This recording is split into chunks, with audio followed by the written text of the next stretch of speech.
Hey y'all, what's up? We're back. We are back for another day, another night with the Ladies First panel. Okay.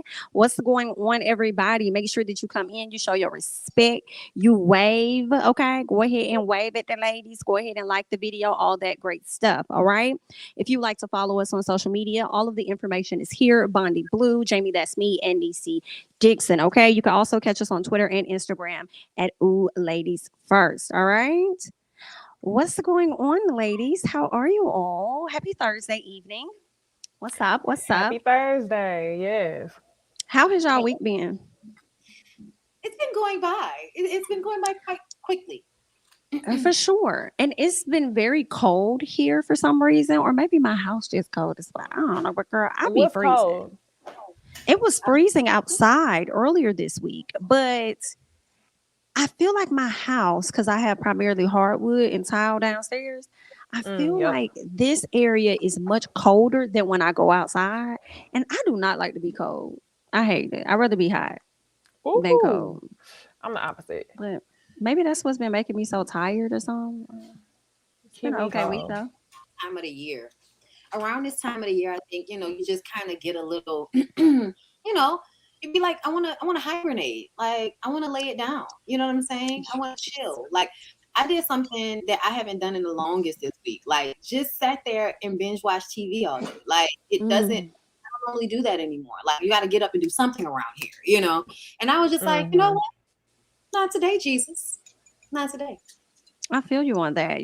I had binge watched All American Homecoming last week. I was so glad that the new season was right around the corner, but I had actually been debating on not watching it so that I could binge the whole season. But I went ahead and started watching Girl, and it's really good. It's better than All American. But when you said binge, that's what I thought about. So I feel like it's now getting better than All American because last season I don't think it was better than All American. It's before last, like the very first season that they did. How many like, seasons is All American Homecoming? How many seasons is out now? Oh, they're on 2. Yeah, it's the second one is out now. Yeah, but it's like it started off kind of slow.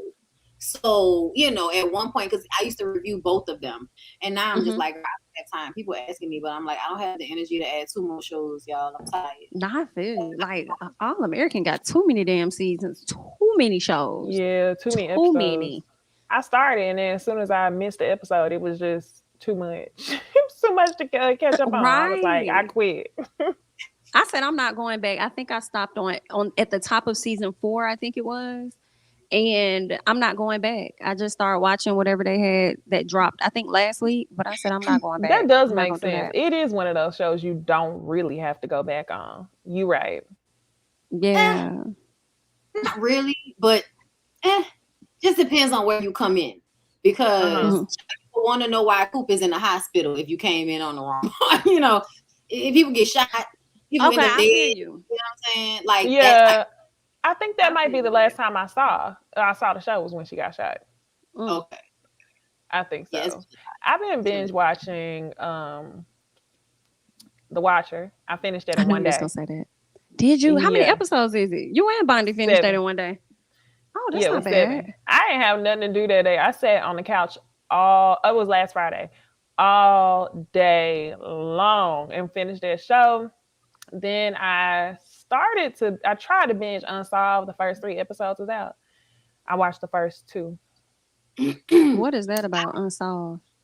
Yeah, I want to ask you that because I'm about to do something for it. Ooh, Unsolved. Yeah, so I'm about to start. Well, I started giving my thoughts on Unsolved in shorts instead of full reviews.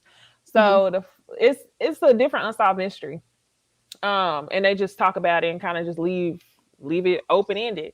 The first episode is about this girl who goes missing. They find her under some train tracks. And now the parents are trying to fight to say that it wasn't a case of her unaliving herself. So that versus they think that she was killed and laid on the tracks. But it's actually a lot that they left out of that episode. And after the fact, I was like, damn, I should have done more than a short. But it's real interesting. And if y'all haven't watched the first 2 volumes, go back and watch those too. I love Unsolved. I binged we actually binged The Watcher like on Sunday night into Monday morning. But I actually have been binging The Sinner, and because they had a new season 4, which I had never seen, and I was like, "Is that the daddy from Casper? Oh God, let me go see that." And I love me some Bill. So I watched the first season, and it was really, really good. I wasn't expecting to like really be caught up like that, but we watched that first episode. As soon as she stabbed the shit out of that man at the beach, we was glued. Yes, that's how it started. Yeah, That's the only season I watched. That season was crazy. You have got to watch the second season. The second season was so much better. Like I was in the middle, like me and Lyric had went upstairs, he in the bed asleep, and I'm like watching like the last, couple of episodes, and I'm in this bitch like, I know you fucking lying. I'm looking around the bedroom, nobody's paying attention to me, but I'm just like, I know you fucking lying. Like it's one of those type of like shows that you really be like, hey, this about a what show? What network? Netflix. The second one was like The Center situation where this kid killed these two people that we believe are his parents, and it's like unwrapping why would this kid kill these two people like this, and it's connected to a cult in this town. Oh, that has my name on it. I gotta watch it. I love cult shit. I love cult stuff. I don't know why. You gonna like it because it was really good. Like I thought it was like really fantastic the way they kind of laid it out. It was so layered. Like it wasn't just about the cult. It was also about this lady police officer and how she was connected to the cult, and her best friend she grew up with that she was in love with. All this type, like it's a whole bunch of shit going on, but it all kind of ties in. At some point, you just sitting there and they're like, how many seasons? It's 4 seasons, and it's like 7 or 8 episodes per season. But each season is a different story. You don't have to watch them in order. Yeah, it's a different. Well, you don't have to watch the seasons in order. Got you. So while we talking about Netflix, have y'all heard about them protecting like the passwords to share? Yeah. How y'all feel? I feel like Netflix is desiring to be like literally canceled. Not like cancel, but like a lot of people saying, don't worry about it. I'll find it somewhere on the website or something. Like you don't even have to worry about it no more. I mean, they want to make us choose between, with inflation and shit. Yeah, you're going to start charging more, but ain't nobody getting paid more for nothing. That's my issue. So I feel like they're going to they have the power to make a lot of people choose, do I want cable or do I want Netflix? And some people will choose Netflix with all these originals. If you have cable, sometimes they give you the Netflix for like 3 months or something like that for free and shit. And then some people have jailbroken, shit and all of that type of stuff. Yeah, the jailbroken stuff. But to me, it's not even about Netflix versus cable. It's about Netflix versus Hulu, or Netflix versus Amazon, or Netflix versus not Peacock because that's free. Paramount Plus. Like, you know what I'm saying? Not Paramount Plus because I don't watch that one as much. But a bitch stay on Amazon Prime and Hulu. Oh, and HBO Max has become my spot. Like I ain't gonna lie. HBO Max really? HBO Max is the only one that can compare to Netflix to me. You right. Like right now, really? That's the one I watch. Yes. Living the Single other ones don't compare. HBO Max? I mean, I only go over there to watch House of the Dragon. Girl, you gotta no. Oh, you watch rap shit too, right? Rap shit is over there. Insecure is over there. The documentaries is over there. Yeah, Insecure. We ain't getting Insecure no more. Yeah, but you know. And I like to go to sleep with Living Single on. So did they put Different World over there too? Different World is on that too. So they took it from Prime because that's how I used to always watch it on Prime. So they put it on. They move them around. I don't like that. Living Single used to be on Hulu. Peacock is giving. Oh, it did. I do remember that. It did used to be on Hulu. Well, that's what's up. Say what? Somebody said something about the Sex Lives of College Girls on HBO. I feel like I saw that, but I haven't. I've heard it. I've heard it, but I haven't watched it. I watched it. It's good. Is it? Yeah. It's it so was much good. TV. It's so much TV. Okay, guys. I want to talk about something else real quick. Okay. Switching gears. Okay, so y'all know Nia Long has recently well, I don't know if she broke up with her baby daddy, her fiance or not, but I do know that Cam hit her up in the DMs. And I'm not gonna read what his message said, but I will say it had me chuckling for sure. And I was like, he the last person that need to be hopping in anybody damn DMs, reaching out to them about anything. As long as you had what's her name, Yaya, whatever her name is. As long as you had Juju. that Juju, sorry. As long as you had Juju in that relationship, you don't need to be reaching out to nobody, wasting this woman's time. But my question for y'all is once a person break up, how much time you think they should give it before they like start actually opening up the DMs or going on dates and stuff? How much time you think they should give? Whenever they're ready. Mm, Tomorrow, I was gonna leave. say the next He damn said day. tomorrow. Yeah. Somebody I'm gonna gonna stay say in the the next. relationship. I can't. If you would have asked me this a long time ago, I would have been like, oh, if I was in a relationship for a year, I probably need like 3 months to get over it. But I don't even think it's about like getting over it. I think it's just, how they be saying, get on top of somebody else. Yeah. The way to get over somebody is to get on top of somebody. Exactly. Right. If And low key, you might just need a couple people to practice on before you just get back in there. little rebound. A good little rebound. So not necessarily smashing, but just entertain someone new as soon as possible. As soon as you feel ready to. Yeah, as soon as you're ready. I don't feel like. See, they got people in the comments talking about I say a year. Especially, y'all sound crazy as hell. I think if that's what y'all want to do, that's great. But having that expectation on anybody is insane. Sorry, y'all. I think that's crazy. Now, I thought they was gonna say 2 to 3 months. I want to ask y'all a intertwining question in this though, because I know our responses. Well, Jami, what was your response? You didn't say. I didn't say, but I'm thinking that 2 to 3 months. Like I also think, okay, here's the thing. I feel like my answer fluctuates depending on the length of the relationship. So if you've been with somebody for about 10 years, I do think maybe that 1 year off of, I'll say 1 year of not getting in another relationship, but just enjoying your singleness, possibly. So, does so that it mean depends. entertaining dates? Yes, you can entertain dates and stuff. You're dating around, but as far as like a full-fledged relationship, they may not. They may need to know more things about themselves after that decade of spending time with somebody. Well, good, let me shut up because I'm over here thinking about Cassie. Cassie ain't give a damn about nothing Diddy was talking about after that decade, and she went on and got that man, and she living a better life than she. I don't know, girl. I'm with Bondy now. Do what you want to do. Do whenever however you feel. That's how I feel. Do whatever you want to do. I do feel like some people do need to heal before they jump into a relationship with another person, because you can be carrying the same baggage into the next relationship. But outside of that, like if we're just talking about entertaining people, I feel like you should do that whenever the hell you feel like it. I agree. That's exactly where I'm at.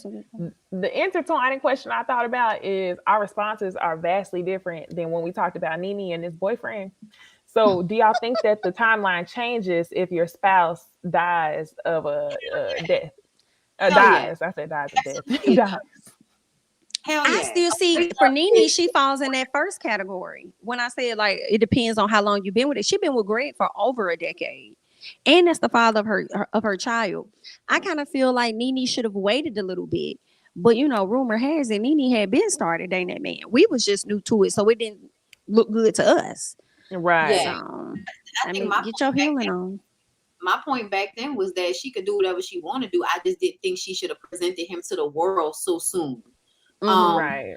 Because didn't she end up getting sued? So yeah, you could have protected yourself from that if you would have kept that shit on a hush hush for longer, at least until you figured out his situation. Because like you didn't know his wife was gonna come and try to sue you. You probably could have waited a little longer before you came out. What happened with that? I haven't heard anything about it. I haven't heard anything about it since they said it. Settled. All Nene said was that's between him and his wife. That ain't got nothing to do with me. I was just kind of like, but she's suing you, love. It's got something to do with you. Your coin. Got something to do with your coin. We all thought it was a scam that Todd had set up or something like that to come to us with bullshit. Like that's what we, you know what I'm saying? But she's still winning. She is, and she be looking very much so happy, and he do too. So happy to you? Okay. Yeah, it's Oh, starting to get okay. soft on me. Kind of like, and I hate to say it. You better not. You Portia, better not say, "Oh, I knew it. I knew it." No, ma'am, not soft. Portia You and know what Simon soft is? in Facetune. I've been That's looking what's at their soft. pictures like, oh, you know what? I'm happy if she happy. I want all the Real Housewives to cut their monthly what do you call it? Their monthly I guess payment or whatever for Facetune. I want y'all to cut Hell it yeah. because everybody face can't look the same. Like all Mhm. of y'all look the exact same. And you know, I was gonna send this to the group actually, and I'm about to send it to y'all now. Shout out to Dr. Wendy Osefo. I'm gonna send this to y'all right now because I really appreciate how she is the only housewife, and I'm gonna see if I can go ahead and pull it up so everybody can see real quick. I just appreciate how Wendy did not edit her face. Like so many people, and then when they edit their face, they have to edit everybody else's face in the picture because they don't want to Mhm. be so obvious that oh my God, what's wrong with this person? Let me see if I can share this real quick. You talking about her BravoCon pictures? Mm-hmm. So I don't know. I hopefully y'all can see this. Like I just appreciate it. Like it ain't no editing here. These are raw pictures. Now I don't know. I feel like she probably got this one from Cynthia. I feel like Cynthia did a little girl. Let me touch that up before because the lighting is a little too perfect on this one. Mhm. But That one's this is untouched though. Sheree. Oh, period. This Sheree That's what real Sheree face. look like. And she looks nice, but she just I don't know. She got to do the extraness. They got to take the lines away. That picture of her and Yeah. Martin looks so weird. I said, bitch, that don't even look like you. That looks like somebody else. She made them look the same age, and that's no shade. But they both look like they was fresh out the cradle.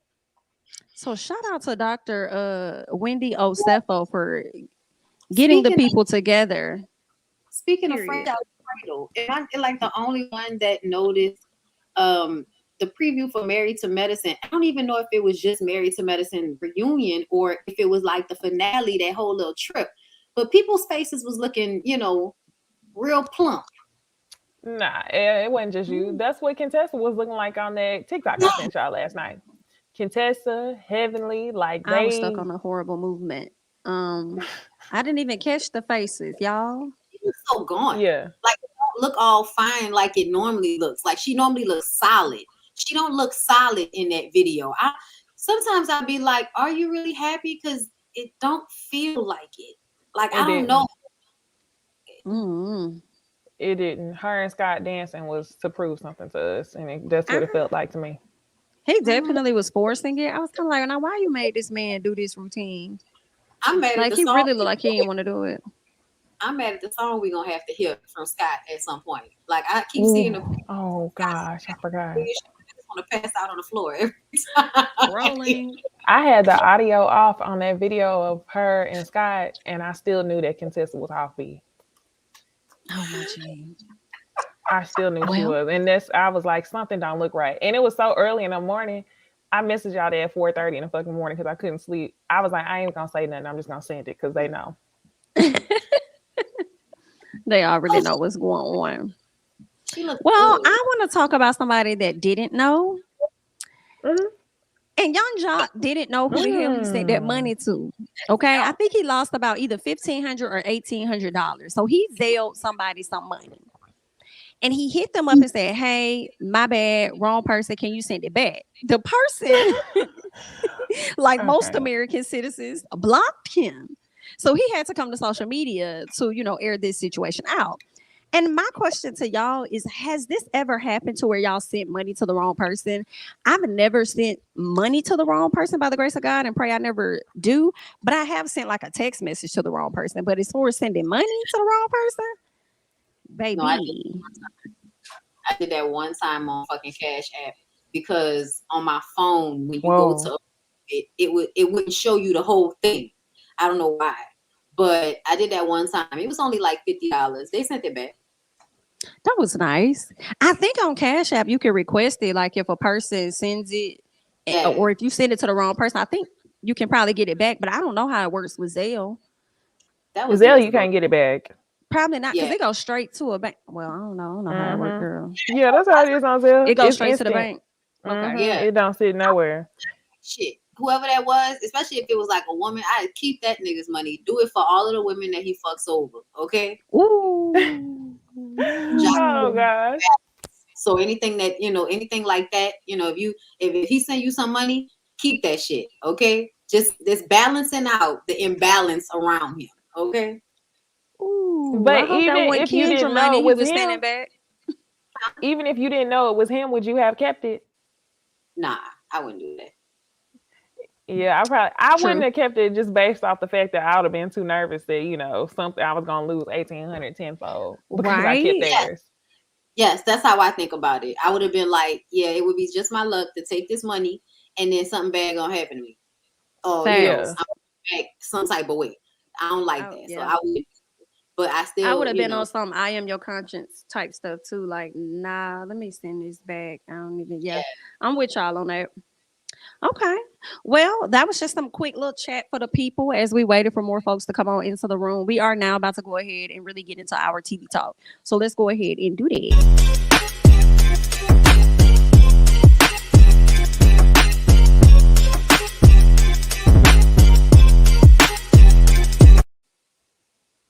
Actually, I just realized I did not add something up here. So let me make sure that I add it up because we are actually about to talk about a new show that's out. Okay, and that show is called After Happily Ever After, and it's on VH1. It's hosted by Bow Wow. I do believe that Iyanla Van Zant is going to be a part of the show as well, and it's very different. I know Necey didn't get a chance to check it out, but I'm liking the show so far. It's not like Family Reunion. It's not like what was the other one, Couples Retreat. This is a very interesting show because you're these are married couples. The only person that ain't never been married to nobody there is Tara. Okay. But pretty much everybody is married and they were married. So now they're divorced. So what happens is their ex-mate gets to pick their possible new mate for them. And if you like the new mate that they picked, you got 48 hours to make the decision. If not, you can keep them or you can ditch them. And those people will also have to live in the house with you along with your ex. And I feel like some of these people not even over their ex. So that's what's going to make it a much messy situation. What did you think, Bondy? Were there any couples that stood out for you? Yes. Outside of Tara, Amina, and Peter. Yes. Even though Amina is not even really like Amina got a man at home. She's there to help Peter find somebody, and Peter is supposed to help Tara find somebody. And it seems to me that Tara and Peter still like to have sex with each other. But hold up, let me thank you for pulling up the pictures. Okay, so I want to start Justin. Justin in the line, he's all close and unaffectionate with his gold. Which one is Justin? The first one with the blue shirt on, light blue. Okay. Yes. This picture of him right here is way more. It's giving more than what you see when you see him. I'm gonna say it like that. Jeremy wants to be in a poly relationship. So, like, why are you here?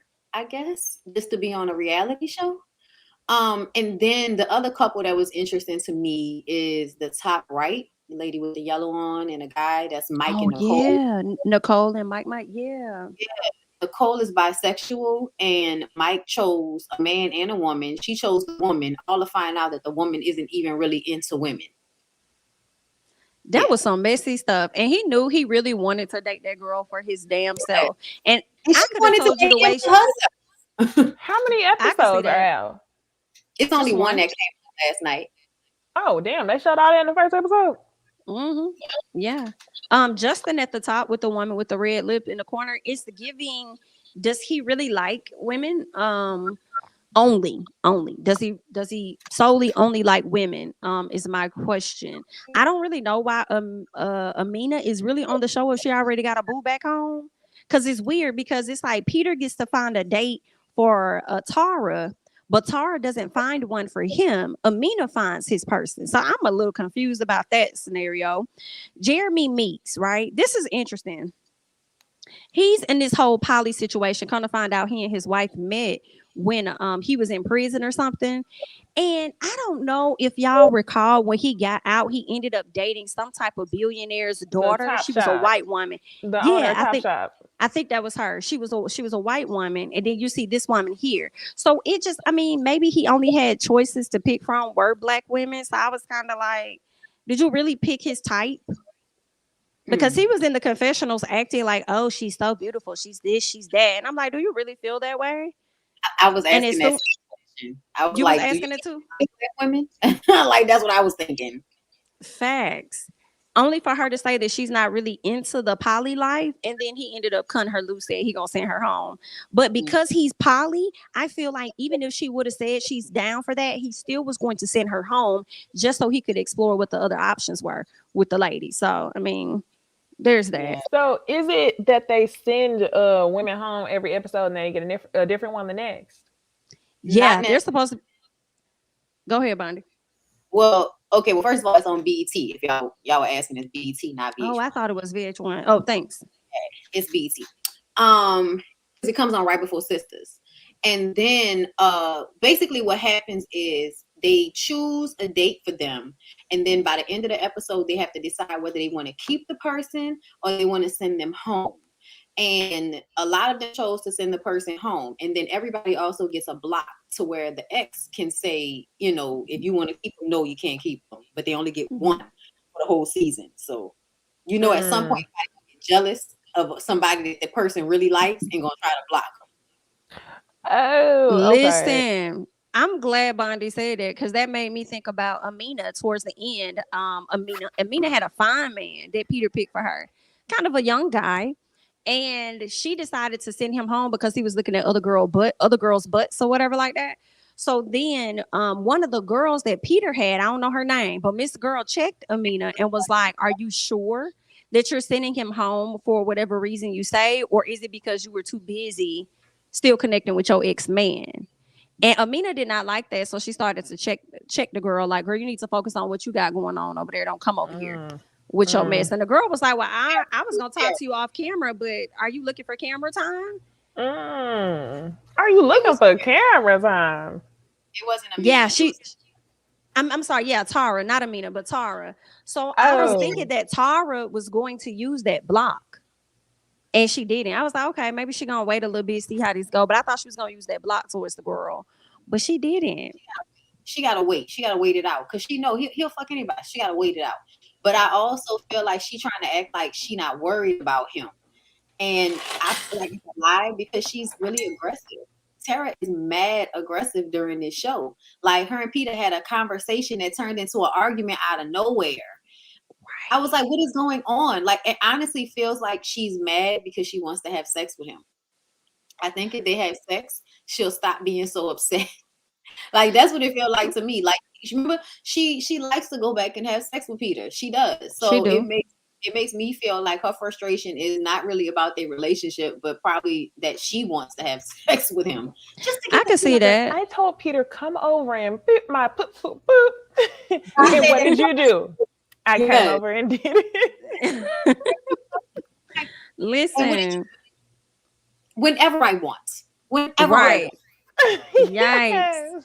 So I can see that, like, because I'm thinking that their arguments may lead to really great sex, which is why she probably argues. I also think that she could be hating if he does find somebody else, because it's like, once again, he may give somebody else something that he didn't really give me. So she brought up the whole, you're not faithful, you don't want to be faithful, trying to start an argument, you know. When they got in the room and he realized that they both just had two big beds and then the sofa, and he was talking about just how I'm gonna have you on the bed. I did. Oh my god, try. And he did it to both of them. Whoa. So who do they sleep? They stay in the house. Who do they share rooms with? Their ex? Yes. So that means all three of them, Tara, Amina, and Peter, are in one room. And all of the other couples just have one bed in their room. But what about whenever he chooses somebody that he likes? They have those singles have their own rooms, right? Oh, I think so. They have their own rooms, but when they start developing a relationship or getting closer, I don't know what's gonna happen. This one's gonna make I got to watch messy. That. Messy. But yeah, so that's the new show, After Happily Ever After, and it's on BET, not VH1. Okay. So y'all hit that out, girl. But we about to go ahead and we're gonna move on over into married to medicine. Okay. So real quick, it ain't a whole lot that happened. I primarily just want to talk about Toya and Quad for real, for real. Um, Toya wanted to have a conversation with Quad about these rumors because she feels like Quad had a hand in these rumors. Okay. And Toya calls Quad a liar. So I'm wondering if y'all feel like Quad is a liar and if she did have anything to do with these rumors coming out at her house. I feel like she kind of knew what she was doing when she was inviting Anila. And I also don't like how Anila slick beat up Quad's ass as though she does not have an identity of her own, is what I'm noticing. But what are y'all thoughts on it? I personally feel like Quad and Toya have it out for each other in the craziest way. Like I don't even understand why y'all are this mad at each other. Yo. To Anila, I feel like Anila really got her feelings hurt by Toya and just bandwagoned on Quads and everybody else's beef with Toya. Like just basically, just jumped on their bandwagon. It is starting to seem a little flip-floppery, as somebody said in a comment, but I don't know if I really feel like Anila is flip-flopping as much as I think that she really liked Toya, and Toya was mean as fuck, and she got her feelings hurt, so she wanted to get back with her. I mean, get back at her with all the little jokes and stuff. But this thing about her cheating on her husband, honestly, I feel like Quad can say that it's Anila, but it honestly feels more like something from Quad or... You know what I'm saying? Or one of them. I don't know why. Yeah. It could be from Anila. And if it's from Anila, cool. You fucked up for that. But it just kind of feels like y'all are throwing Anila under the bus because she's the weakest link. Yeah, that's what I think it is. She was killing me when she said, "Bitch, I let you slide for 9 years." I'm like, that's a long time to be letting somebody slip and slide. 9 years to be letting somebody slide? Like, what's really tea? What's been going on? I think I think Anila did come up with the rumor. I think that it's motivated by Quad. Now, let me be clear. I don't think Anila made up the rumor. I think it's something that's definitely going on in the neighborhood. But yeah, that entire part had me crying because Quad was really talking about put some respect on my name. I did it by myself. She said, "You got a man, can't keep a house. It's two of y'all. I did it by myself." 10 toes down. She said, "I still ball, okay?" Not Quad went in there and called everybody a mediocre bitch. I said, I hope y'all know she talking to y'all while she up there going off. She talking to y'all too, like all y'all some mediocre bitches. Okay, it was funny. She's the only mediocre bitch amongst them. In comparison. You think so? The longer I start to watch Toya, the longer I'm like, you know what? This is the life that I desire. It's not that because I'm sorry. Only because, like, see, I feel like it's a little bit of generational or toxicity going on in a lot of the women on the show. They measure accomplishments with like greatness and value by and it kind of perpetrates the stereotype that we got to be like twice as good as white people, right? Yes. But Toya, it has been successful as being just as good as a white woman for the most part, where they are trained to be a wife and not do shit. Like, I wish. Come on. Listen, I would love to go play tennis during the daytime. Ooh, I'm not arguing you that point at all. I just feel like in comparison to the women who have, been doctors and passed mad tests and saved lives. And, and Jackie's out here grabbing the babies out of everybody's cooch for all of these years and shit. You know what I'm saying? You thinking about contributions to society. Yeah, like when you look at it, or just accomplishments, personal accomplishments, she's mediocre in comparison to everybody. So Quad. To everybody. Except for like Anila. I think Anila's mediocre too in that. I feel like that's a accomplishment in itself for Black women to do that, to find a Black man with that much money and sit home with your pretty Black ass and don't do nothing. He had that much money when they got together. He was a doctor and she knew that he was gonna do it. And then like it wasn't that hard. You find you a cute little fat nigga with with a good education on the show. Not fat. Lord have mercy. Lord have mercy. What Toya did is not that hard, okay? Now the dynamics of her relationship, it being, being them together for all of these years and stuff like that. Yeah, that's the hard part. But like, you being freaky and beautiful and fine and thick as fuck and young and finding Eugene when he was still, basically in college. Yeah, nah, that ain't that hard. You just go to the medical. People are asking if we've seen Funky's video. I watched it. I haven't watched Did y'all it see yet. him fill in the blanks? No, I haven't watched it yet. He basically just said that, and he spoke about it because he said they're going to speak about it on the reunion. There was a rumor that Toya was sleeping with a man out in the neighborhood, but Simone told the rumor incorrectly. It wasn't the man who Simone mentioned, but it was another man who she was sleeping in the neighborhood with. So that's going to come out. Oh, and you know what? I was talking about that in my review about how I feel like Simone really brought all of the rumors to the cast for the most part.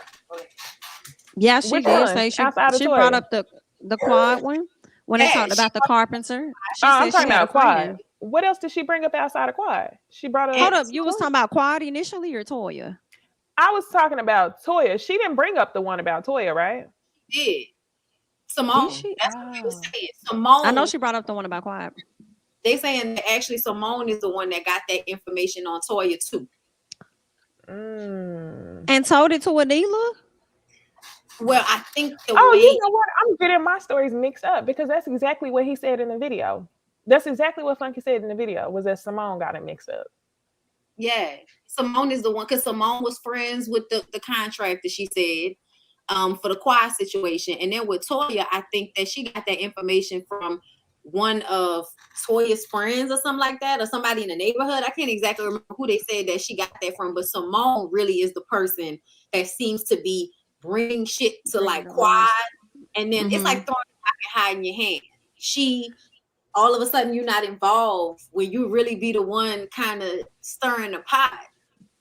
She has been my second least favorite. Now, she definitely came to the front when Quad asked, because she was like, where you got it from? And she was like, well, I heard it from a source close to the carpenter. And she was like, unreliable. Now, I will say this when it comes to the whole conversation. One, I do feel like Quad can fuck on whoever she wants to as a single woman. And I also think that it's a bit unfair to assume that this woman can't afford anything because she's a single woman. Like, I don't know why they came up with that saying, well, we're wondering how Quad is paying for this as a single one. And I'm like, but what do you mean? Like, maybe she got a coin. Maybe she invested her money or something. And I ain't even been a fan of Quad. Somebody said they make almost $1 million a season. Yeah, what do you mean as a single woman? That's what they said. That's what they could all survive as single women. So the math shouldn't be that hard. Correct. Somebody, Julie said, Simone said Toya was cheating, but the other ladies had the wrong person, according to Funky. So I think what happens is Simone brings this shit to people off camera, and then probably Quad or Neela that really got beef with Toya bring the shit up. You know what I'm saying? But Simone, I believe, is trying to remain cool with Toya right now. So I don't think she would want that tea that she was the one that got that information to come out. You know what I'm saying? Versus how she don't fuck with Quad. Like, she views Quad and Heavenly and them on the other side of things. Yeah, Simone has been my least favorite, right behind Contessa. Because she knows that the shit Contessa is saying only make a little bit of sense. And she is still allowing Contessa to act the ass and Heavenly to be 100% the bad guy. And it pisses me off. Well, I feel like if that's the case, that means Simone is being a bit passive aggressive because she still has issues with Heavenly that I don't think she 100% resolve with her. She just goes along to get along to not have to beef with her. But I honestly feel like Simone can't stand Heavenly. But maybe she's trying. I know they all went out to eat recently. All the husbands, Jackie, Simone, and Heavenly. But I don't know. I mean, maybe that's what they're doing to make their relationship better. What did y'all think about Quad's ventation? Quad went on a rant, y'all, for an hour and something, going off. I felt like Quad going off was her probably feeling slighted a lot throughout her life and needing to prove to Mm-hmm. people like I ain't never had no money, but I want y'all to know I got money and I ain't need that man and I got da da da da da da. Like somebody has made Quad feel inadequate or something, and I'm talking about probably before Married to Medicine, because Quad went off for a minute, and I just was like, it really don't even take all that for real. It don't. I screamed, busted out laughing because low key, all they had to do was put some Dreams and Nightmares instrumental on the background of that shit. Or either some T Grizzly First Day Out on the background of that, because that was her like, you gonna know me. Like it was a Put some single. respect. It was she poured her whole heart into that. And I was like, damn, this really how you feel? And she was hitting the bass. What's up? Yeah, she I think wants to she want to fight Toya. we need to dig a little further, Quad, and figure out what triggered you to the point to where you needed to be talking about it for a full hour. And I just need somebody to throw an instrumental on the back of it because it was hilarious. Audra's I'm face was hilarious. vocally, how can she be strong? You know, like I got hoarse after all that fucking screaming and hollering for a whole hour. God damn. But that was pretty much the episode. I'm nothing else happened aside of them ending the show on an actual trip, which isn't normal for me. I'm used to them at least going back. Then we seeing their reactions to the show before they just cut it off. But there's that. We'll see what the reunion is going to give. I hope Toya calls out Anila because I just didn't like how she was doing whatever Quad did. So we'll see what it's gonna be like. But let's switch over real quick and get into our other show. And I want to talk about Love and Marriage Huntsville. Okay. All right, y'all. I have that dress that Mel has on in this picture, and Oh, I do never you? wore it. I have it in green. Oh, I bet that's real pretty. What color green? Dark, light?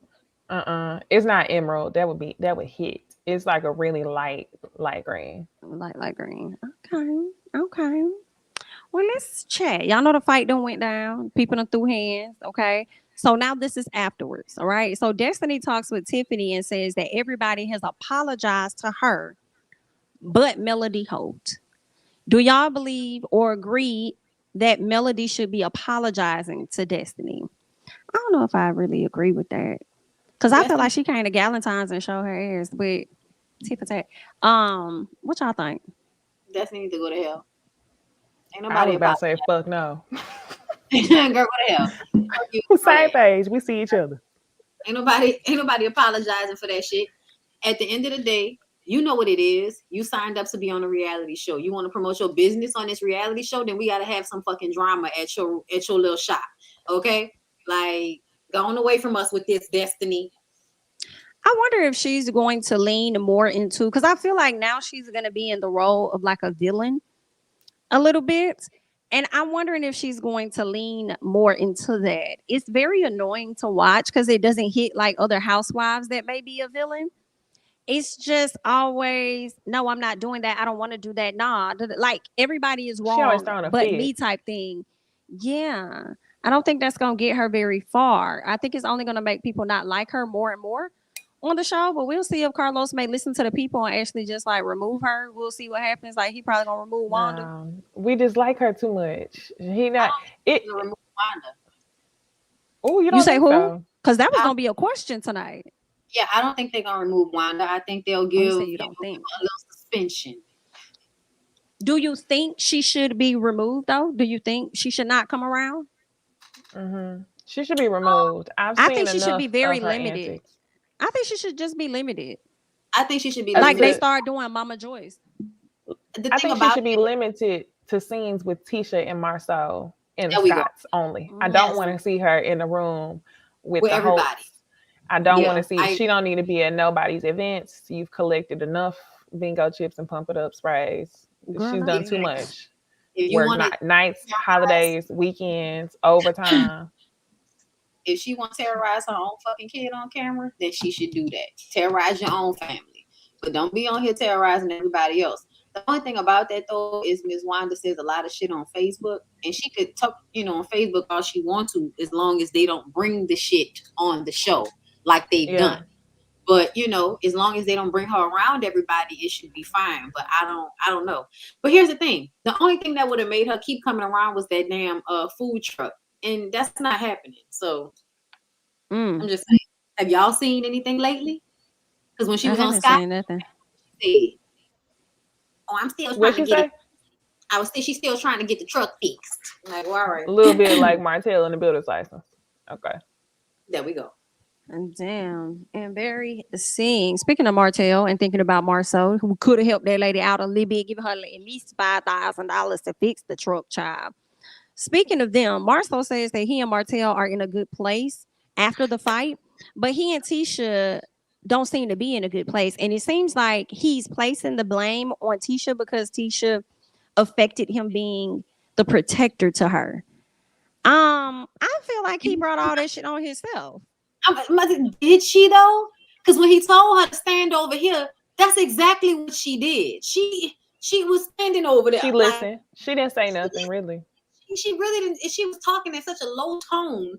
You could barely. They had to. Everybody else to be quiet. I feel like the audio people had to turn everybody else's mics down in order for us to even hear the shit that Tisha was saying, because she was Right. like, but my mom was just talking about what the rumor about Mel cheating on her husband, and I was just like, you really enjoying putting that out there, huh?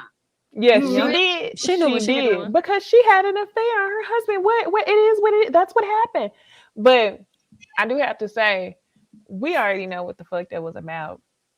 Marceau is really mad because he keeps telling Tisha to stay out of conflict with the Holts because she is going to blow up the fucking spot. So he wants to make her think that it's about something else, like, oh, you need to listen or else I'm gonna get in trouble trying to protect you. No, it's that you feel that your wife is going to put you in danger of your business getting aired out. And that's what you can't have her do. Because one thing he does know about Martell is that Martell cannot control his anger. So when he said Martell couldn't control his anger, I was like, we haven't seen Martell put hands on a woman, but one thing that you are nervous about and shaking in your motherfucking boots about is that he might end up telling your business and go For into more sure. detail about that 20 women. I think that was a good point. And I definitely can see that 1000%. I just felt like Marceau was foolish at the end of the day. A lot of that stuff that happened, you caused all of this on your own. And for you to sit up there talking about being a protector, you didn't even protect our mama like you said you was going to. You only resulted in getting yourself in a damn fight, like at the end of the day. So, like, definitely giving clownery. What were y'all thoughts? Like, was there anything that y'all just really disliked overall with the Scots sitting down? I feel like Maurice was just happy go lucky, like he ain't do shit, like he wasn't the one that really contributed to getting everything damn started. Seemed like the conversation was more so about Marceau and what he did and Tisha not doing her part. But it's like y'all not gonna say shit to this here? no, because Mickey Mouse gets to skate out of the situations all the time. And Mickey that's what Mouse. really annoyed me is it's what I'm gonna tell you the specific moment I got aggravated was two moments. The first moment is when Tisha actually tells Maurice, you need to talk to him. And he's like, well, we can try to talk to him, Tisha. Like he was being sarcastic and disrespectful because he's not ever going to be on your side against his brother, Tisha. Stop asking that. You're so stupid to think Right. that he's ever going to be on your side about the shit that y'all go through. He's always going to be on his brother's side. And outside of being on his brother's side, he's always going to be on the man's side. So that was the first moment. The second moment was when Kimmy was in the kitchen with Tisha and told, well, he's your husband and he's just trying to protect you. And I was like, Kimmy, if your voice gets any higher, it's going to be a fucking whisper. What is going on? Yo, She facts. is, I told y'all I hate when she do that. Mm-hmm. she's disappearing to me. Oh Her, yeah, her she is. She is. has to be so, like we love seeing Kimmy. Kimmy will always be the person in the moment that would say the little slick shit we wanted to hear. Or, Always. what I'm saying? Or be in a confessional like, yeah, this situation is but now to hear her telling Tisha to be more understanding of Marceau, it was like, wow, Kimmy. It's almost like you went from like looking at Tisha like she was crazy to now being worse than Tisha. Mm, mm, Well, mm, I mm. also think that it's a little bit of both. I think that she has a little bit of Tisha in her, but then she also moves like the man, and she don't want the spot to be blown up. That's the whole reason why she treated Martell the way she did in previous seasons, saying that he was a risk to have around. That's because you don't want him to blow up the spot either. So I feel like she has a what's understood don't have to be explained thing with her husband.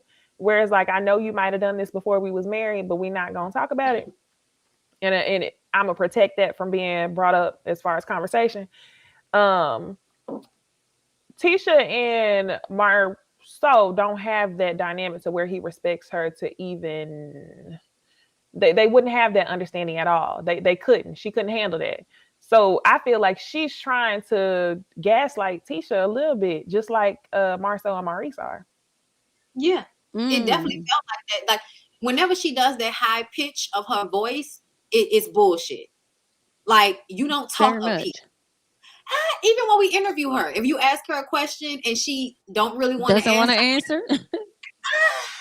Well, I just, and she started. It was like that. I didn't think that. Well, sweetie. Well, baby. Listen, and we love her, but when I tell you there is nothing worse than seeing like a very like energetic, powerful woman diminish herself for a nigga that's not as smart as her. Like it's always like. Yeah. I wonder if it always also has to do with her health. I wonder if she's choosing to take less battles. I wondered that too, because I don't know how long Kimmy has been dealing with it, but I pray that it's better. But right. I feel like I've seen Kimmy show up as this person in previous seasons. So, I mean, unless she was dealing with it then and she just didn't tell us, but I've been mentioning it of how she started showing up. And I'm like, I don't like how Kimmy's showing up. I don't like this. This ain't Kimmy. I feel like she's tired of Martin. I think she loves him very much so. But she gets how Bondy said in that space like Tisha, where she just doesn't want to battle it out to defend her point or anything. So it's just like, okay, that's fine. Let's move on. Let me say this though, before it flies out of my head. If she is sick and he's on this show complaining about not getting sex twice a day, we're gonna have a problem. Like, we're gonna have a problem. If that's what's going, because like he's literally been complaining on camera the whole first half of this season about he's not having as much sex as he wants, and then we're gonna find out that she's sick or that she has been sick. Probably not.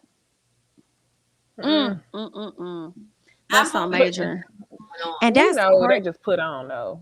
When they brought up that excuse, I felt like there was an agreement. That was a scheme that they set up to bring to us on the bullshit. I thought that too at first, but when she rebuttals him, it's real angst. Like when she was talking about you want to have sex, but then you feel like none of the men in the house should have to clean up or do anything. So I have to go and do all of these things. When she was complaining about that, that portion felt honest to me. So that's why I was kind of like, this may actually be an issue for him, especially when we remember how Maurice seems to have had like a little sex addiction at one point. So like you having sex with 6 women in one day sounds like a sex addiction. Okay. Who had sex with 6 women in one day? Maurice.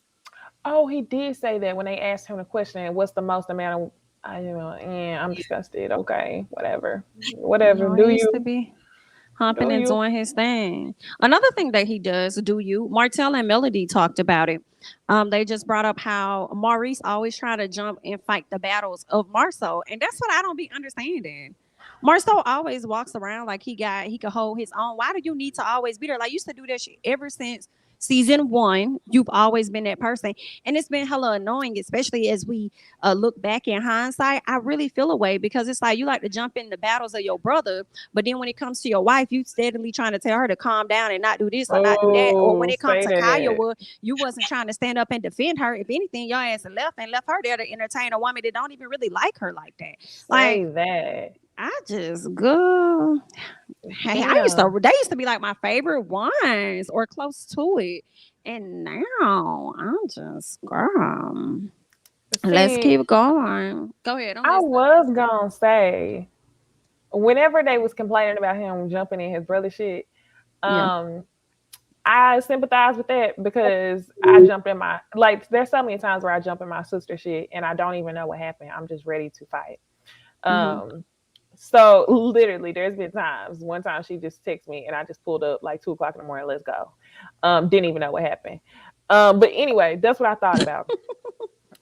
um, but whenever you brought up him not offering that same, defense to Kimmy, that's when I was like, "Ooh, you got my ass." I really don't know, and I think it comes from like a respect thing.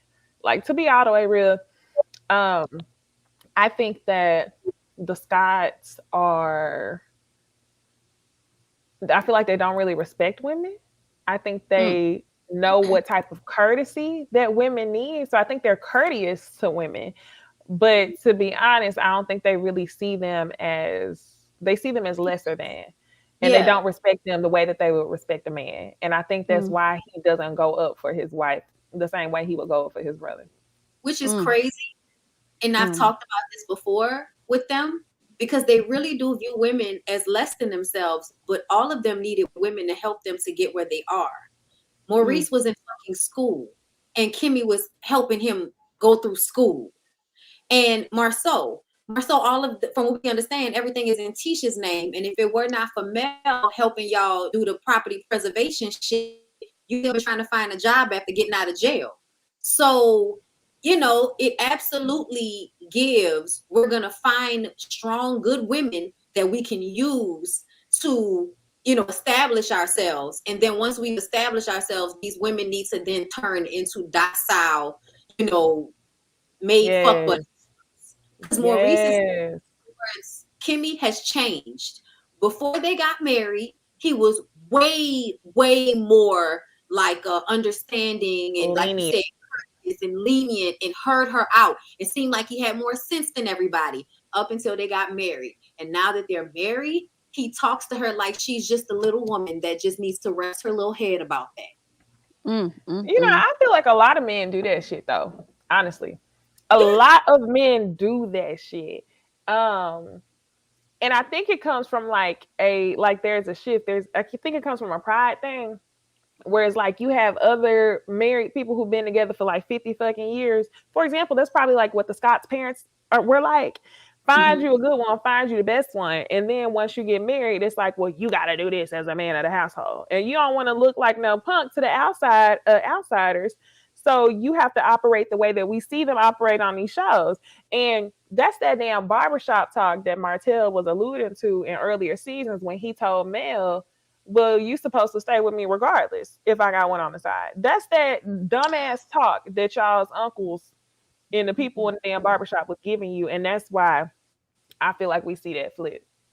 Yeah, they were definitely raised by men that taught them how to find a nice, good woman to use as a mule. I feel like, we never even see this guys talk about their dad. We only see how they got their mom their house. And it makes me wonder, was your mom a work mule for your dad? Because that probably was what y'all saw. Y'all probably saw that lady break her back while y'all had a whole fucking daddy there. I mean, I'm still trying to understand how you grew up in a 2-parent household, but you was homeless sometimes. But at the same time, you ain't lying. You remember he alluded to that. He said that his dad paid the bills. That's what he saw his dad provide. I remember him saying that. And that's all he thinks he needs to provide. Wow. But that's the thing though. How did you provide when you said y'all was homeless? Remember when he was trying to make Tisha feel bad about being from the other side of the track? So to clean up, he said, I was homeless at one point. Oh, so now you telling me that your daddy wasn't taking care of you and all of them fucking kids that he made your mama have for him? Couldn't have, because then they start getting out at the age of 12 and 13 and start working on their own. That is what he said. Didn't they talk about that? And they got about 6, 7 kids, right? I don't know how many it is. I think it's more than 5, they said, but they probably had to get out and help the household. So I do wonder what the daddy was doing, or was he trying to instill in y'all how to get out here and start working early? Child, all I know is barely got teeth on the side of their mouth, and y'all women that are exemplary just letting these niggas like mind fucking run over y'all. It's sad to me. It's a little sad. She said, "Oh, what was sad to me is when Tisha said, I'm not his slave." It to me, she did talking to me like I'm his slave. I'm not his slave. She did say that. Literally fell out. Like, I feel bad for her, but I fell out laughing because why was slave your word choice? Like, there's so many other, like, you didn't hear so many women say, I ain't the damn maid. I ain't the maid. I've never heard nobody say, I'm not your slave. That's completely different. Like, that's a completely different level of disrespect that she's feeling coming from her husband. And I was like, God damn, I hate it for you. I do. But what you gonna do about it? Nothing. Nothing. She hasn't done anything since season 1. She's not going to do anything going forward. Live on what is it, Scott Manor?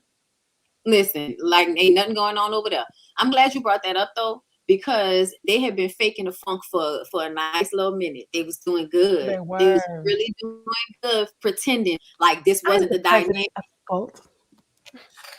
And I'm the president, and it's a new sheriff in town, and you're gonna have to go through me and all of this. Marcel is not gonna just do something without me. Like all of that. I'm not gonna make a decision without Tisha. Tisha's the boss. You know what I mean? All of that shit. He didn't want to work with Martell. No, of course not. Martell is volatile, like he said, nigga, you don't have a license. What we gonna do with you? He went on because he was talking about still moving forward with the Destiny stuff in the back, the suites or something. But ultimately, Marceau does not want to work with Martell at all. And he's using Tisha as the scapegoat. So it's like, well, my wife said, well, Tisha said, but he don't want to work with that man. And I'm glad that we saw in the episode that Martell wasn't going to go back and try and be like, hey, yeah, let's work together either. So I'm like, yeah, move on, find you something else. I mean, you really do need to study and get that builder's license and stop leeching off of what other people got going on. Like, just sit down and focus on that. Just do that. What else I wanted to talk to y'all about? Destiny and Stormy. They had a sit down. They seem to be getting on good terms. Okay, I feel like Destiny probably met her with a nicer dry attitude when she came to see her. A nicer dry, because I mean, I was trying. Like, she seemed to be a bit more open than what she was in the past. So I'm wondering, as they work on this friendship, do y'all think that it's going to affect the friendship that Stormy has with Mel? I don't think so. I feel like it could if Stormy keeps trying to get them to link up, because I don't think Mel really cares to link with her either. Oh, that's a good point. I saw somebody do a video. I think Empress Radio did a video about Stormy today, calling her an elitist. I didn't even hear why she called it, but I know people really like to think that Stormy is secretly not as cool with Mel as she pretends to be. And I feel like I don't want to jump off that ledge just yet, because I like Stormy, but I also did not like how nice she was to Destiny. You do not need to have your soft voice on with this ignorant ass lady. Okay? She ignorant. She got a bad attitude. She thinks somebody owe her something, and nobody owes her shit. Not even a fucking apology. Nobody owes you an apology, Destiny. Your energy was more fucked up from jump than most of the people that came on there. You know what I'm saying? Like, that came there to the event. When everybody was inside trying to have a good time, Destiny was in there with a stank ass attitude, mad because of who showed up. But now, you know what I'm saying? Oh, very much stuck up her butt. Get away from me. Get away from me. I tried. Yeah, I feel the same way. And I was like, damn, I hate that, I'm going to have to light her up this way, because people going to be like, y'all stop trifling because you interviewed them. Don't interview them again. And I'm like, oh, well, y'all just going to have to call this a Destiny hate train. The fuck wrong with y'all? Right. This is a job. I feel like, but see, that's the thing though. Like, I have to intercept real quick on that note. Necey, I'm glad you mentioned. Please don't forget your thought. It makes me think about the Breakfast Club. Charlamagne freely says however he feels and what he wants, and then he turns around and does a very nice interview with people. The people that he may have gave his true honest opinions about. So I don't understand why it would be different for us if they're our honest opinions of how we see the situation. Like, right. So delusional. That's delusional. A lot of people do it. Hell, Wendy Williams has done it for years. It just clicked in my mind. An interview with these people, with Wendy. It's because people think that they are doing us favors by doing interviews with us. That's why. That's probably why. People don't understand that people want to be interviewed by us. But anyway, my thought on that. Well, let me tell y'all something. We don't And beg another thing. Let me tell y'all something. Okay, we don't beg anybody for an interview. Okay, we love to interview people. It's fun for us, especially if they come with good energy and all of that. But ultimately, child, this is a business. Just like y'all want y'all Right. shows talked about, just like y'all want people to interview y'all so y'all can have good clout. Okay, like that's what we provide. Good clout. That's why people like to come on here because we have Yeah. sense. You know what I'm saying? They can come here and do an interview where people aren't going to try to drag them just because we don't, really agree with them all the time. It's called journalism. And I don't, that's really, nobody knows what that is at this point. But it's the level of decorum you have when you interview people. But that does not mean we're about to change our opinion on anything. And I'll interview her ass again. Oh, hell yeah. I Of would course. again. I would love to interview her again, actually, because I feel like we got even more questions that we need to know. If she'll Even answer them, more. Mhm. if she'll Yes, answer them. yes. Let's set that up as a challenge, okay? Destiny, come back and answer the questions that we're gonna ask you, okay? That's a challenge. The challenge right now, Um, I think, is trying to get Candace. Y'all know that's what I want. I want Candace on here. Yes, oh yeah, yes. Candyland. for Come through, Miss sure. Candyland. But yeah, I was saying that I feel like I may have possibly overlooked Stormy in that episode when it came to the fight because I said that everybody revealed themselves for who they were. Mhm. And I did feel like Stormy was being really nice. And I was like, oh my gosh, maybe the sound baths are working. But the fact that she kept mentioning that the purse was $2,000 to different people and that it was a Gucci bag, to me felt like she wanted a little bit of oomph off of it. Mm. Uh, and it just makes me question, like, why be Destiny's friend? If this lady is that mad at you off of you asking a simple question, it's not worth pushing. I don't think that it's gonna affect her and Mel's relationship. But to your point, Jamie, if she keeps pushing to put Mel in situations to have to be around Destiny, I think that's what's gonna affect it. But when you go back to them talking in the salon, um, Stormy was mad that Destiny got ready to kick her out, and even then, Mel was still speaking very positive. And Mel was like, well, that's okay. You did your best. You did this. You just have to focus on you. Don't worry about her. Much better than me. That shows growth and healing. Because I probably like literally, if She somebody still triggers, what do you say? I said she caught herself. She was about to say something, and then she was like, you know what? She's gonna be all right. Yeah, That's when she said she had got She'll be her a all right. Gucci bag or something, and Melody turned like Gucci bag, like She did. She did like, oh bitch. she'll be all I'm right. about to Like say. Mel had to catch I it. think that's what it was, Necey. I She's think still that's why working. Stormy was saying that so much. I don't think it's because I was trying to sun you with it, but more so, bitch, that's a $2,000 Gucci bag, and you turning it down while you barely have products in your store. Yeah. Like it's Mm. giving your life ain't in a good enough place for you to turn down a gift from somebody that's trying to be cool with you that can benefit you in the long run. And that's the difference between her and Mel. Mel know how to do this. Even if I don't personally like you, I'm not gonna give you all of this attitude if I could possibly do business with you later on. You know what I'm saying? Mhm. Mm-hmm. I didn't think Mm-hmm. about any of that. She I You think did. know, Stormy may be too nice as well. I think she's too nice and too giving She of wants to be liked. chances, which is why she probably gave her that chance. I think Yeah, as she much didn't as offer people her may nothing. listen to how she talks, I think deep down inside, I think she's just like a really sweet, sensitive person. And I don't know, she probably was just trying to give her another chance, like because they probably really didn't. I don't even think they got off on a good foot at all. they So did. She I, gave her too many chances in that one scene for me. Like too mm, She did. many. I'm When gonna tell she you. One when wish she on met her that, at the because I car, wasn't gonna take that when many she chances. yeah, that's what it was. Like I'm not gonna do it. I really admired her trying to squash beef, but she's giving her way too many chances. One, you got turned her at the car, you still came back in. You came in to hand her the gift. She didn't want to tell you where to sit it down at, didn't want to take the gift out your hand.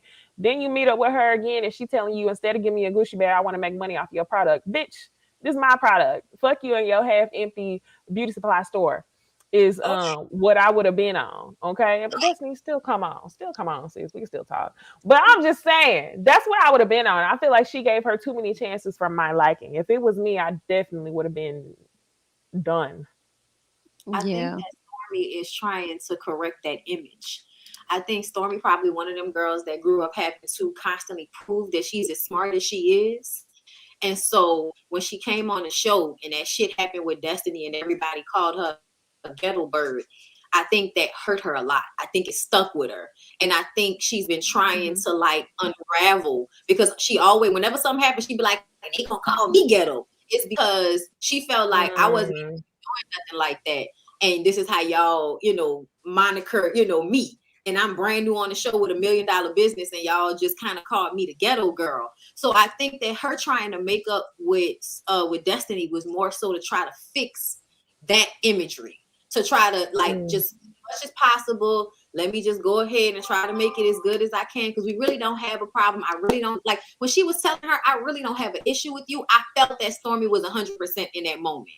And to me, it was the fact that Destiny still had the attitude. Even when she said, I really don't have a problem with you. I'm proud of you. This is really great. I just want to come here and show you support. It was very genuine. Like, I'm going to tell you what I feel like was the deciding factor on if Stormy was really trying to be messy.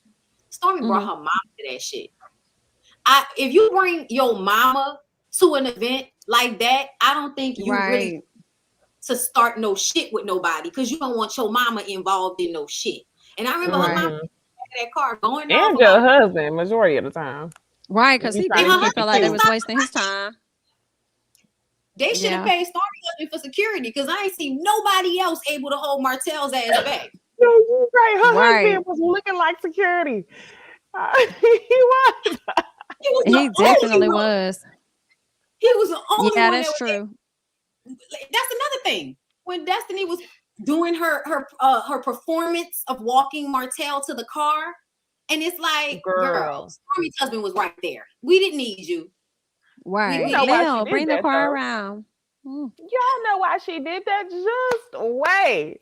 It's so she could be like, well, your ex-wife did this. I feel like your ex-wife put you in a position where you ain't really making money like that. In other words. She was because I feel like wow. A ding-a-ling.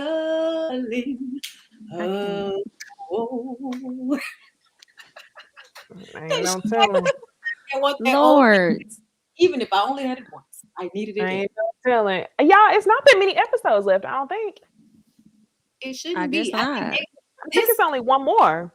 Y'all remember this was supposed to be the last day of taping. And only because so much shit happened after that fight happened, I think did they decide to extend the season.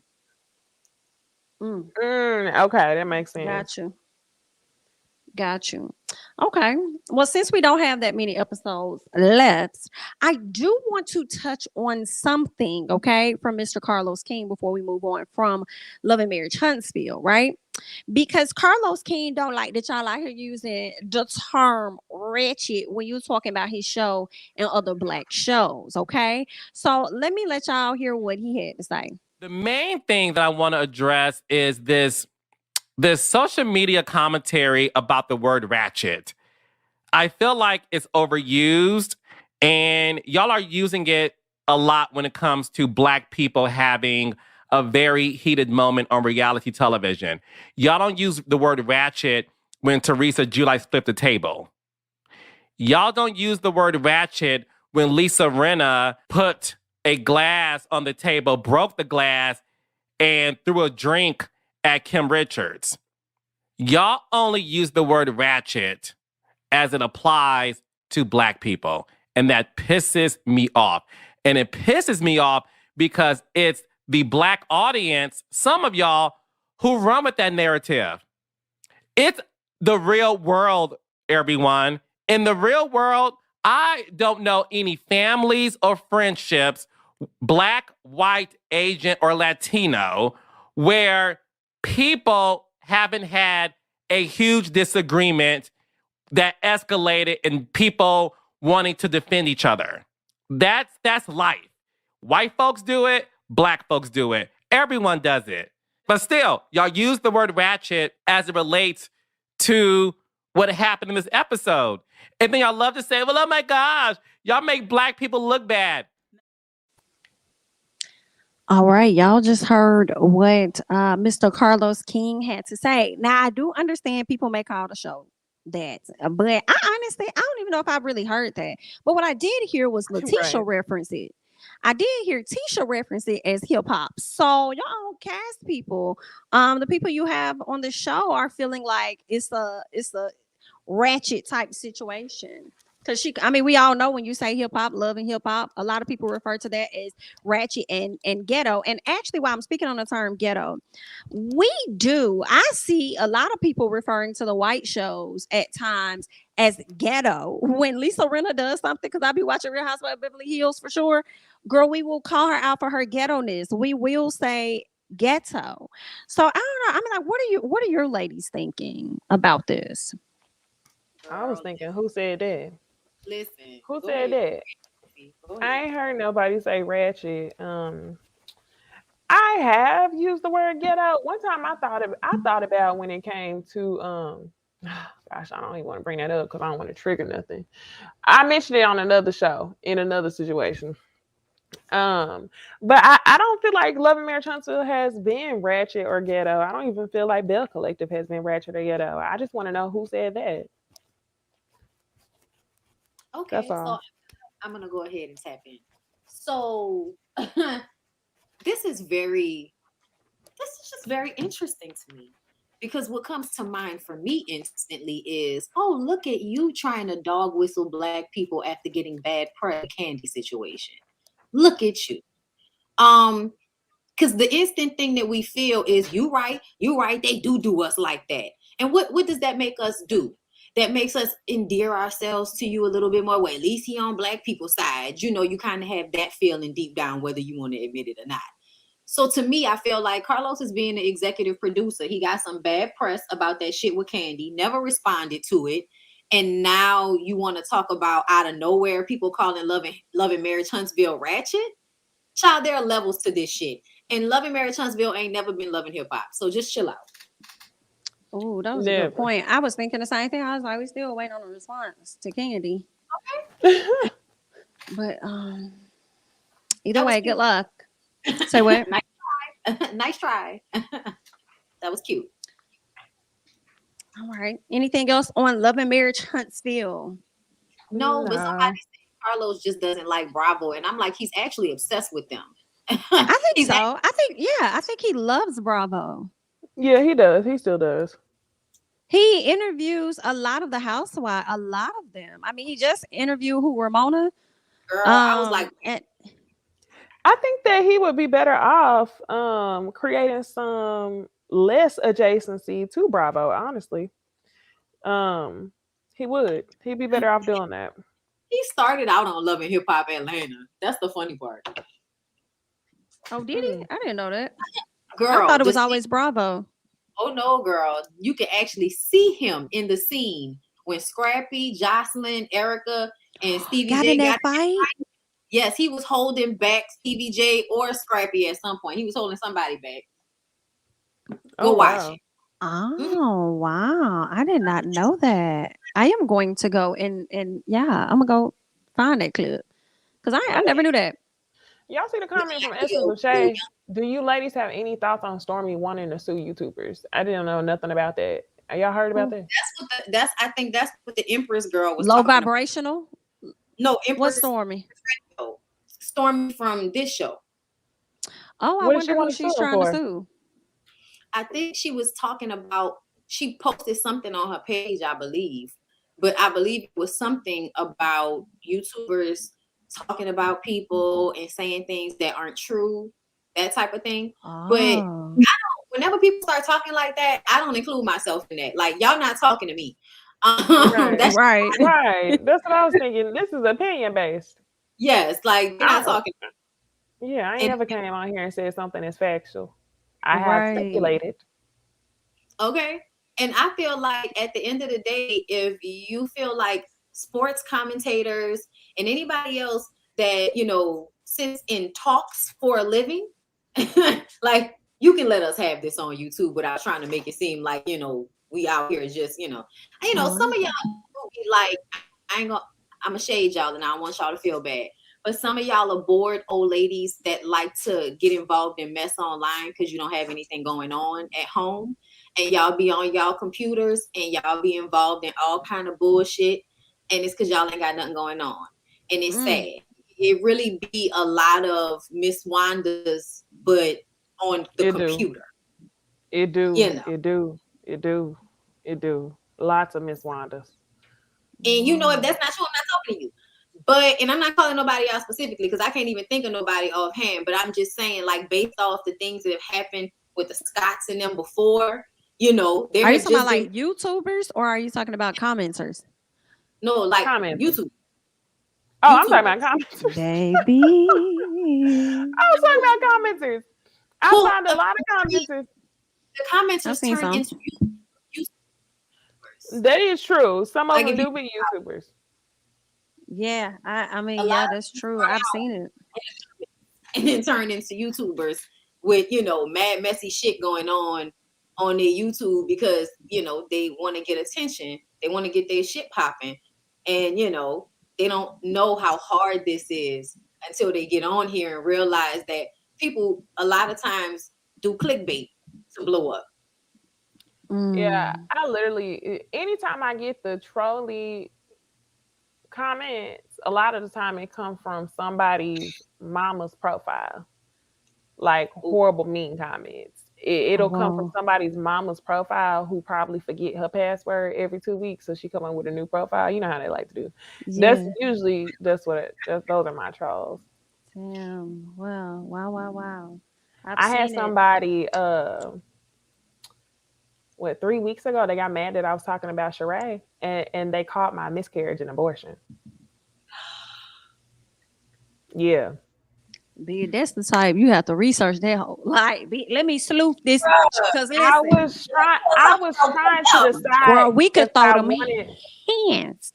I was trying to decide if I wanted to like screenshot it and let everybody else handle it, but I was just like, you know what? I'm just gonna delete it. I just deleted it. They unhappy. Yeah. And probably don't even know Sheree. Can't even come over to her house or do anything. So it's like, you defending what?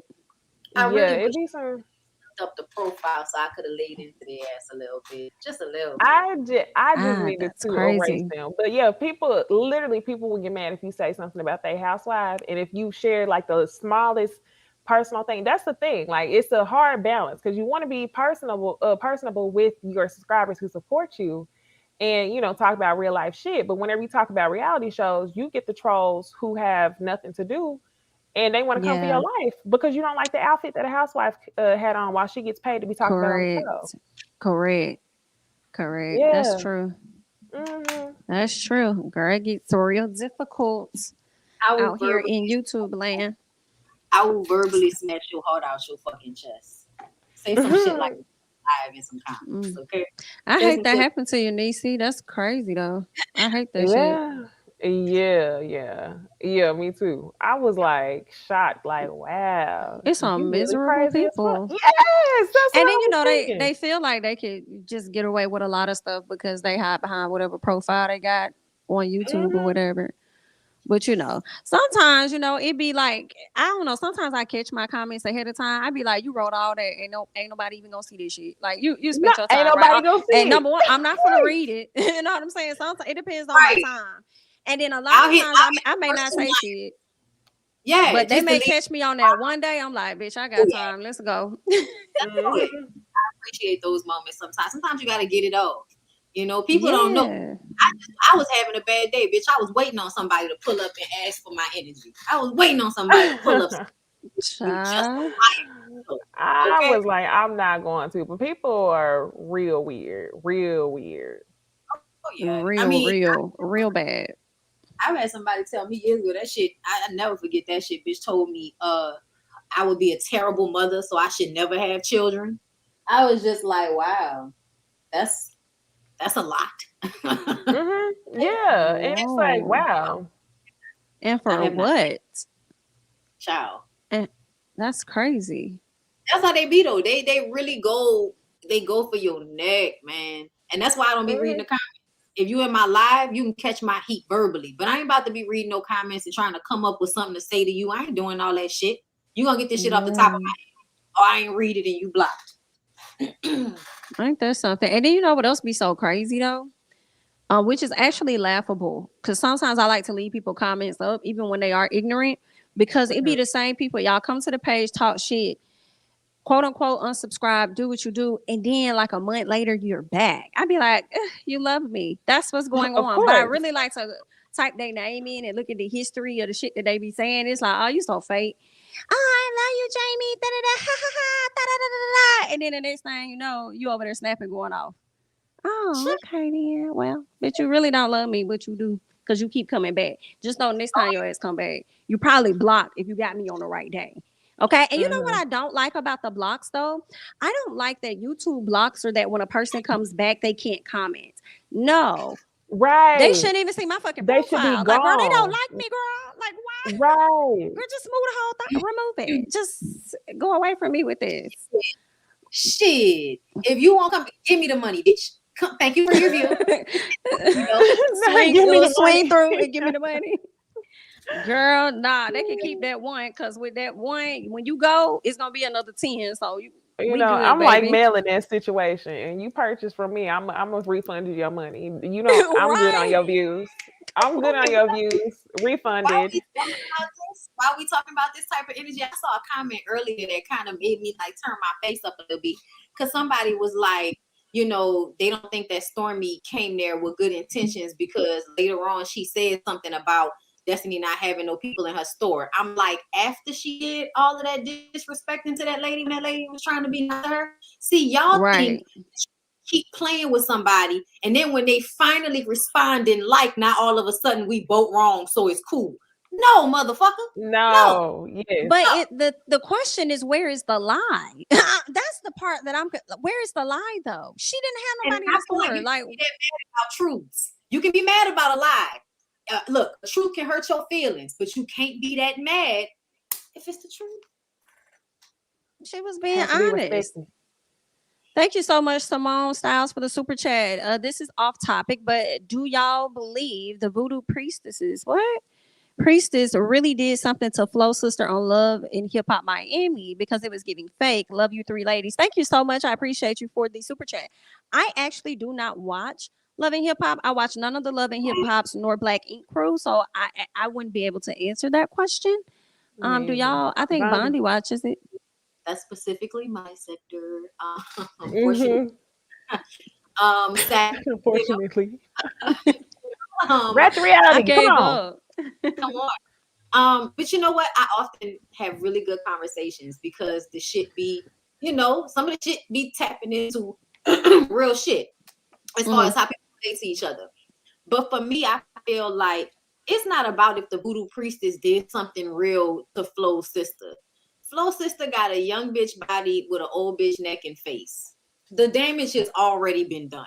You know what I'm saying? Like, Gael is already jealous of Flo. Like, she was already jealous of Flo.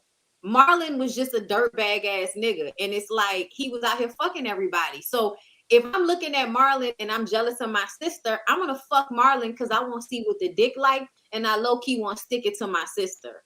But at the same time, I still love my sister. What? I'm confused. That's what happened. You sounded like a puppy. That's what happened. God damn, that is fucking hilarious, bro. Y'all are funny. So I just, you know, she did Marlon's, you know, Marlon's terrible. So I just kind of feel like essentially she felt bad, like, you know, in some respect after the fact. Like, she's still jealous of her sister. She still ain't shit. But I think her feeling like Flo can do better comes from a very real place. Like, because she can. Like, this nigga ate Debbie out on the pool table. Like, and nothing else happened. Nothing else happened. He just ate her out. I was just like, why are you still with him? He just ate a girl. Like, you know what type of nasty shit? Wait, he ate another girl out that wasn't That's his what it girl? sounded like. IL's friend Debbie. last season. Oh, That was God. the first cheatation. It happened at Flo's little bar. Flo has like this popping little restaurant bar situation, and they were in there. And Debbie is Gael's homegirl. Actually, this season, Debbie and Gael got into a fight because Debbie was like, "You need to tell your sister that you fucked her husband. What's wrong with you?" Like Debbie was mad at her. She was like, "You fucked him too." She was like, "She not my sister." I was just like, "Oh my God." It's the yeah. Yeah. That was last season. Yeah, that was last. I think I saw that. Were they at her shop? Is this the same? I watched the first episode. This is the sister who told her sister that he was cheating on her with one of her Yes. the girls that she was pimping out. Debbie, yes. And she fucked him? Yes. Baby. Oh, I'm disgusted. And then he admitted it on camera. But at the reunion show, they act like he didn't say it. He was basically talking to Gael like, "You were supposed to keep that between us." And at the reunion show, nobody brought any attention. Yeah, that's nasty as hell. You can't have no man out here with these animalistic intentions. Everybody, everything. That's disgusting. And then he give off like one of them slow niggas. You know what I'm saying? Like they not all. Yeah, that makes sense. They can't talk all the way. You know, just all they can do is fuck. You know, for the most part. Yeah. Mm-hmm. Yikes. Thank you so much, Film Boy, for the super chat. Hey, ladies, my PhD been having me real busy, but glad I finally caught a live. Shout out to you for the PhD, boo. I miss y'all and love y'all content. F these haters and keep sharing y'all lights. Okay. Y'all help me get through some tough grief. Forever grateful. Thank you so much. I really appreciate that. Thank you for the super chat. And I'm yeah, we glad. That's what we're here for. Appreciate that. All right, y'all. Mad.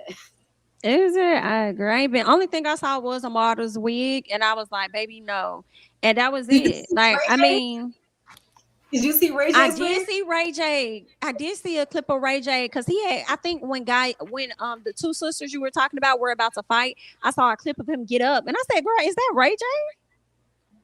Girl, he's giving every bit of Young Jock. It was giving. I do illegal substances. Like that's what it was giving. I don't know. I don't know.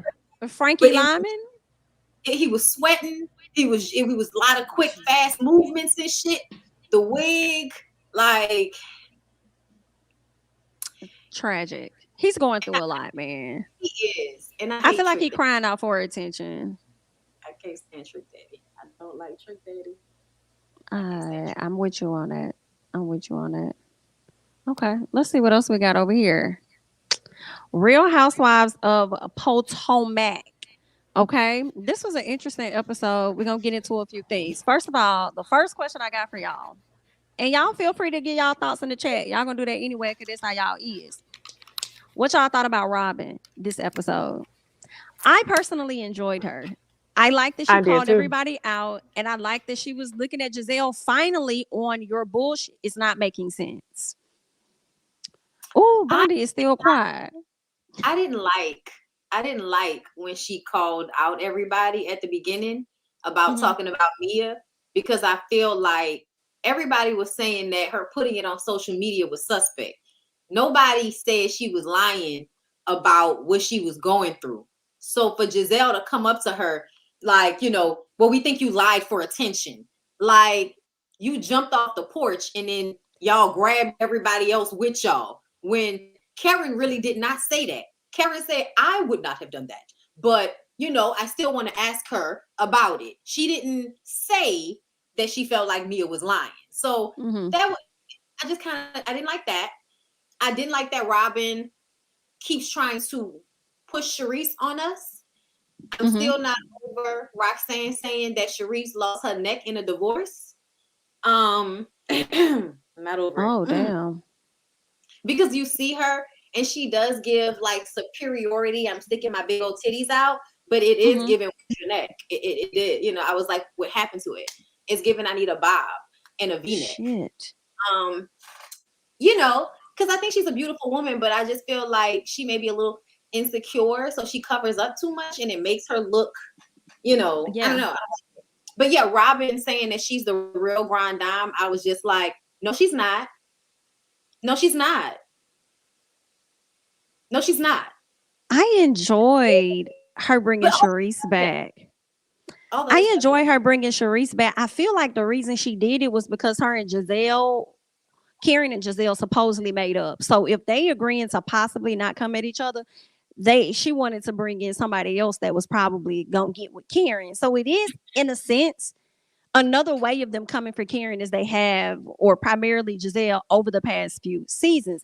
I agree a bit with the Grand Dame statement that Robin made. The only thing that I did start thinking about was the reason why you don't hold the title anymore is because you left the show and you've allowed Karen to excel. But I'm like, with the Grand Dame, it's like, yeah, once again, like a Melody Holt situation, we wouldn't know none of y'all if it wasn't for Charisse. So that's why she's like on the Grand Dame. And I'm like, yeah, I'm with you on that. And I like that. But because she's not on the show and she hasn't lasted as long as Karen, I'm like, y'all done let Karen upgrade on y'all in looks and attire. And she got other businesses outside of just being a housewife. It is giving a bit that Miss Karen is the Grand Dame. It's not even. So I'm like, I feel that. It's not even just that though, Jami. And you point out a lot of great things. But outside of that, Karen has her very funny moments, and I feel like she really earned our respect with the way she handles most situations. You can count on her to actually act like an adult in the situation versus the way Giselle and them kind of act. And you only like 4 or 5 years younger than Karen, and you act significantly younger than her, like really immature with the way you handle, the women. So I feel like I wasn't really agreeing with the Grand Dame when Karen first came on the show. I feel like Karen earned that shit. Like at this point, she has earned being called that because she actually handles herself like a woman of a certain age who isn't going to sink below a certain level. So that's the reason why I feel like she is the Grand Dame, more so than being a connector for everybody. Like, you could be an executive producer, bitch. You can be the connector. You could be the one that everybody knew, but essentially you're not likable. And when she was on the show, the only memorable thing, it was her champagne room. I used to love it though. I know she probably wasn't likable. I used to like when she used to come at Karen, and I feel like I'm gonna like it this season as well. I feel like when Jacqueline mentioned Karen was like covering her ass, I feel like Karen. You hear the audio? Yeah, we get I think feedback. Was that Necey? Oh, that was Necey. Okay. What was I saying? I was saying that I like Charisse. I think that's what I was saying. And I'm like, say that again. You say you like how she was going at Karen when she was on. Like when she was on there, I was enjoying the banter back and forth, and I feel like I'm gonna enjoy that this season. We gonna see. We'll see how that's gonna play out.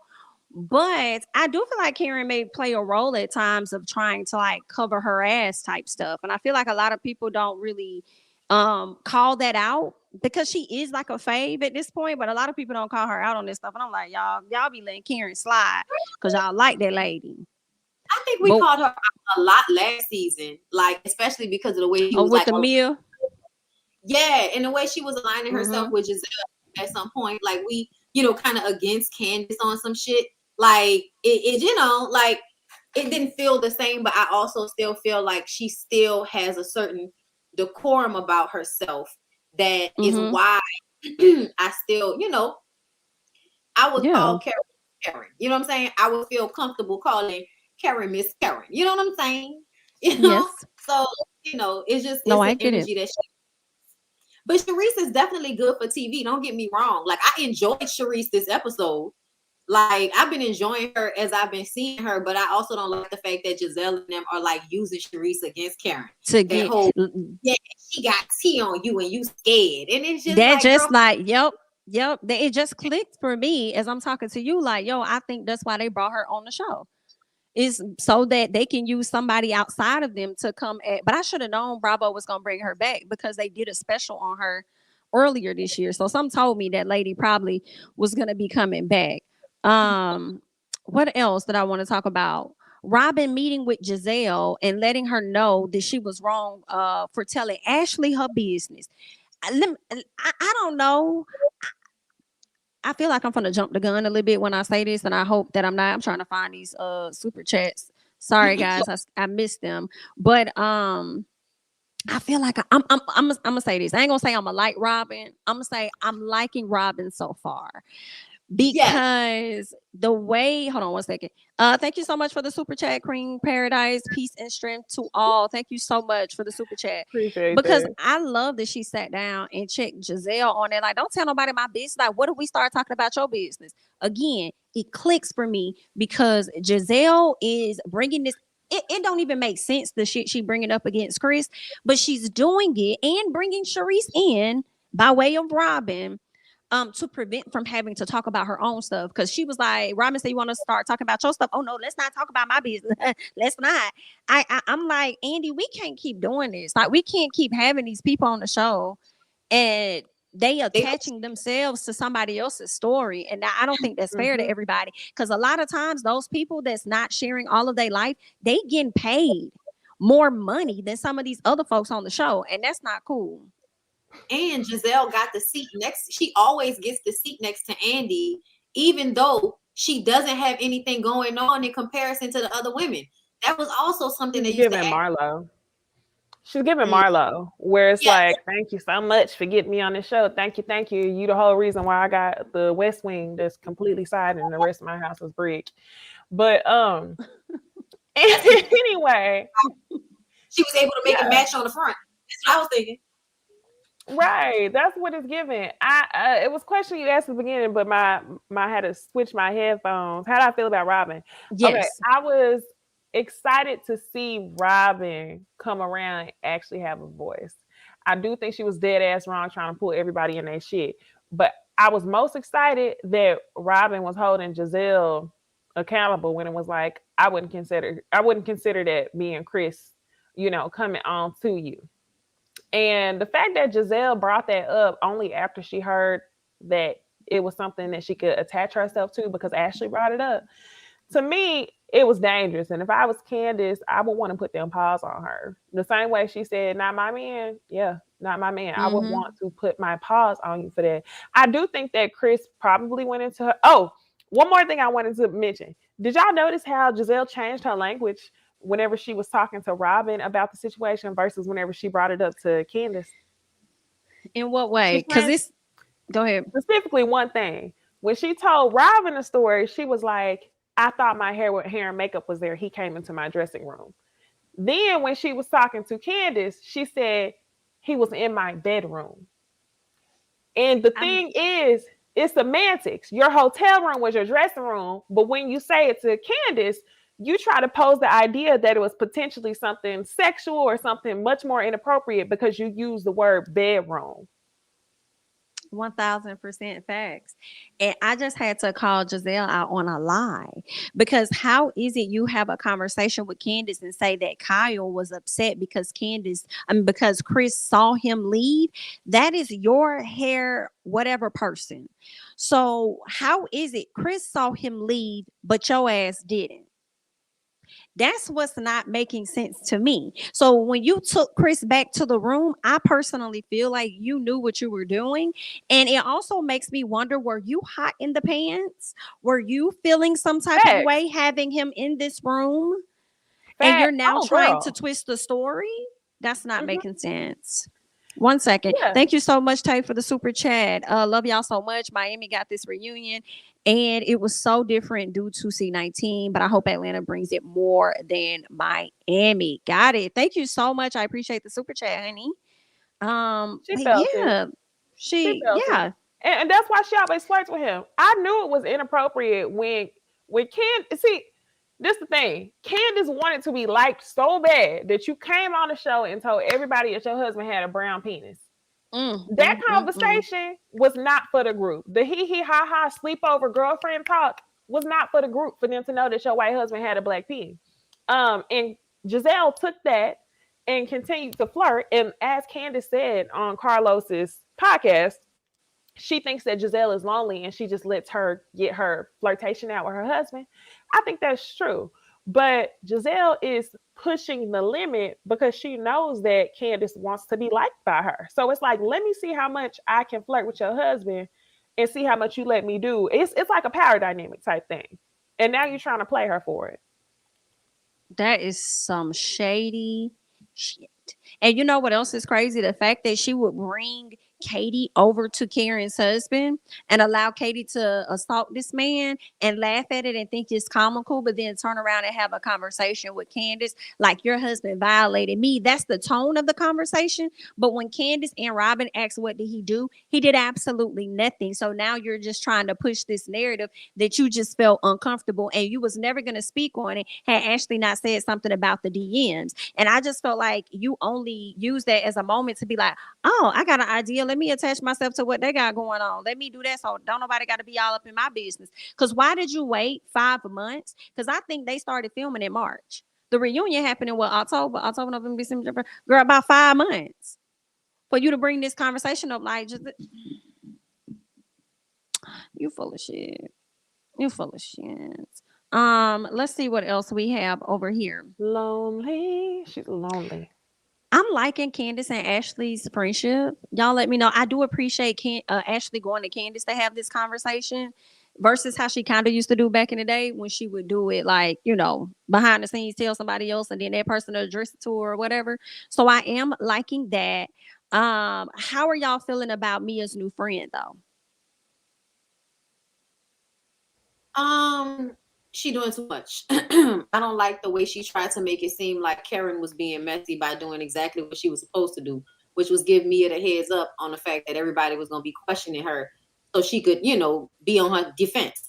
That was what she was supposed to do. And she was sitting up there talking about it like Karen had did something wrong. So I didn't like that. And then we already saw that Mia put her on blast online. So we know this relationship is going to go downhill. I thought the same thing, Bondy. I think her friend was just trying to align herself with Mia. Mm-hmm. I don't really know much about her friend, but I don't think Karen did anything wrong. What I do hate is that Mia is not going to keep that same energy. The same way she told Giselle to book an appointment, bitch, last season, and then was in her face and was like, I apologize. That's what you're going to do with Giselle. But when it comes to Karen, since you got your friend to back you up, you're going to try, you'll keep that smoke with Karen, but you won't keep that smoke with Giselle. And that's what I don't like. So, Ashley, I want to add that Ashley ain't shit.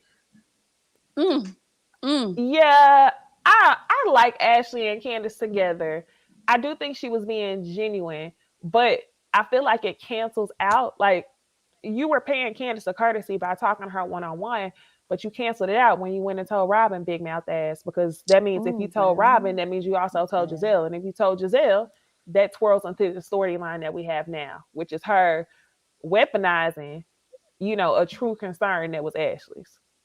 I think that they fired, to be honest. I think that Giselle plays head mean girl with Robin and Ashley. And I think they do things that she asked them to do in order to incite drama, like you say, bringing Sharice on. And with this situation with Ashley, I think that Ashley had that situation that for a second she thought might have been something else, which I'm trying to understand how you feel like that.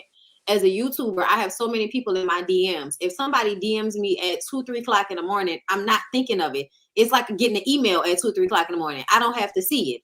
Then on top of that, it was a response to a story that you had posted that same night. So it was like he's responding to your story, bitch. Like, and then we find out later on that Robin was the one that was at wherever Ashley was in that little video. That was her and Robin. So it's like Robin probably had that conversation in the moment. And Robin told you that, oh, Chris is the manager at the W. I feel like she knew that information before they talked about it on camera. And you still brought it to Candace as if it was something to be worried about, and then acted like you didn't know he was the general manager to Candace. And then flipped it. Oh, you're right, because Robin did tell her that he was the general manager. First, she tried to imply to me that he was trying to kind of hit on her. But when she sat in front of Candace, she made it seem like, oh, well, I didn't know. I thought he probably was trying to talk to my friend or something. And I'm like, that's not how it kind of sounded originally. It sounded like you thought that he was coming on to you. She was trying to soften the blow. I think that Candace has done really well at handling herself on this episode. Because I think Ashley was face, and she knows it on some level. And she wants to be cool with Ashley, so she's gonna let it go. But I think on some level she knows that Ashley probably was having her strings pulled by Giselle. If Ashley really felt that way for a second, I think it was shortly, cast aside by Robin, and you still took it to Giselle. And Giselle said, "You know what? You should bring it up. That way I can bring up when he asked me to go in the room." Oh, that sound like her. Yeah. Mm-hmm. It do. It really do. It sounds just like her. She Thank you so couldn't much, wait. Lisa. Oh, go ahead, Bondy. She couldn't wait to pull Candace to the side after she found out that Ashley talked to Candace. Yeah, she couldn't wait. And there's that. I also didn't like how they was all in Candace's business because she said the word IVF. It was like, so wait, can you not have kids? Like they were going to judge her. To me, I felt like they were judging her on if she was if what they deemed unnecessarily freezing her eggs. That's why they were like, so wait, can you not have kids or what? Like, why are you doing all this? Is kind of what I was getting. And I felt like that was her damn business. Robin asked that, yeah. It did have like so you can't just have kids now, and it's just like, well, I'm freezing my eggs so that we're trying now, but if I want to have another baby in another 5 years or so, I don't want to have to use 40-year-old eggs. I want to use a 35-year-old egg. So we're gonna freeze. Like, bitch. Right, and you shouldn't have to explain that to nobody. Right, exactly. He talk about wanting to have a girl. You right? Yeah, hitting 50, but yeah, she want a girl, all right. Well, thank you, Lisa, for the super. Damn, Bondy. Thank you, Lisa, for the super chat. Giselle and Ashley did this to Wendy last year. Giselle and Ashley are doing it again this year with Candace. The only difference, Robin is not with it. Thank you so much for the super chat. And thank God. And I hope that Robin sticks to that for the rest of the season, which is not being with the BS, okay, that they trying to put out there. I think that was pretty much it when it came to Real Housewives of Potomac that I cared to talk about. Was there anything else you ladies are? Girl, we got to talk about when Giselle actually told Candace the shit. Because Candace, I liked how Candace walked off. Yeah. She said, she said, "Oh, is this what we're doing?" She was like, yeah. Eric, no, get the camera out of my face. Where's Eric? Because if y'all gonna play with my husband like this, y'all don't want me here. I said, yes. Michael Darby is available. Yes. I was so proud of you. Heard her voice cracking like she was gonna cry, but she Michael did Darby. Ashley said, "Is Candace okay?" I was like, damn, man. We got a friendship for 2 minutes and then it's about to be over with. It's about to be over. Yeah, nah. I think she stopped herself from slapping the shit out of Giselle. Oh, she handled herself well. I loved it so much because Giselle did not know how to take Candace in that moment. She literally sat there for a minute like, okay. And then she wanted to laugh too. And y'all saw the little dimple. She had to close her mouth like, and then she got on up because she didn't know what the hell was going on. I was so proud of Candace. I said, don't say nothing. You grab your when Giselle said, you go. Can't diminish how I feel, I said, bitch, Candace hit her. Like Me too. I was thinking the same thing because that's dangerous as hell. Let me get on the show and do that. That's dangerous. Nothing about that is for entertainment. And you're playing with his livelihood, his job, his family, bitch, I will knock the siding off your house. I will blow so hard, huff and puff until that thing fall the hell down. And you know what's crazy? She sat up there and said, you don't diminish me, but you just sat up there and diminished what Mia had going on with herself. All down to a damn post because you felt like it was for attention. Like, not you talking about diminishing, but you just did it at the top of the episode. Crazy. Girl, the hypocrisy choke you. But the thing that killed me was that Candace was like, so what did he say? So what did he do? That is the thing that I like. She didn't automatically dismiss you. She didn't automatically say, she asked, so what did he say? What did he do? And she was listening, both with Ashley and with Giselle. Because I think she wanted to know how far they was like, are you gonna lie? Are you gonna, not that she thought he did something, but it was like, bitch, is this what we doing? Are you gonna take it to the... You know what else I liked? When Giselle said, no, he didn't do anything appropriate. No, he didn't do that. It was just that he was in my room. Candace says, yeah, right, because he wouldn't do that. Like, I liked how she know, like, because that's not him. He wouldn't do that. I loved it. I love the pushback in the calmest way that she gave her. So I'm kind of scared for Giselle at the reunion, because I feel like you really ain't gonna know how to take Miss Girl at the reunion. I hope not. But the last thing I'm gonna say, I forgot to say this at the beginning. One of the things I noticed with Giselle, and I know why this is dangerous as fuck, is because when she initially brought this, I don't think that Robin knew Giselle was gonna bring that story up, which is why she was so against it. Because I don't think Robin was a part of the plan.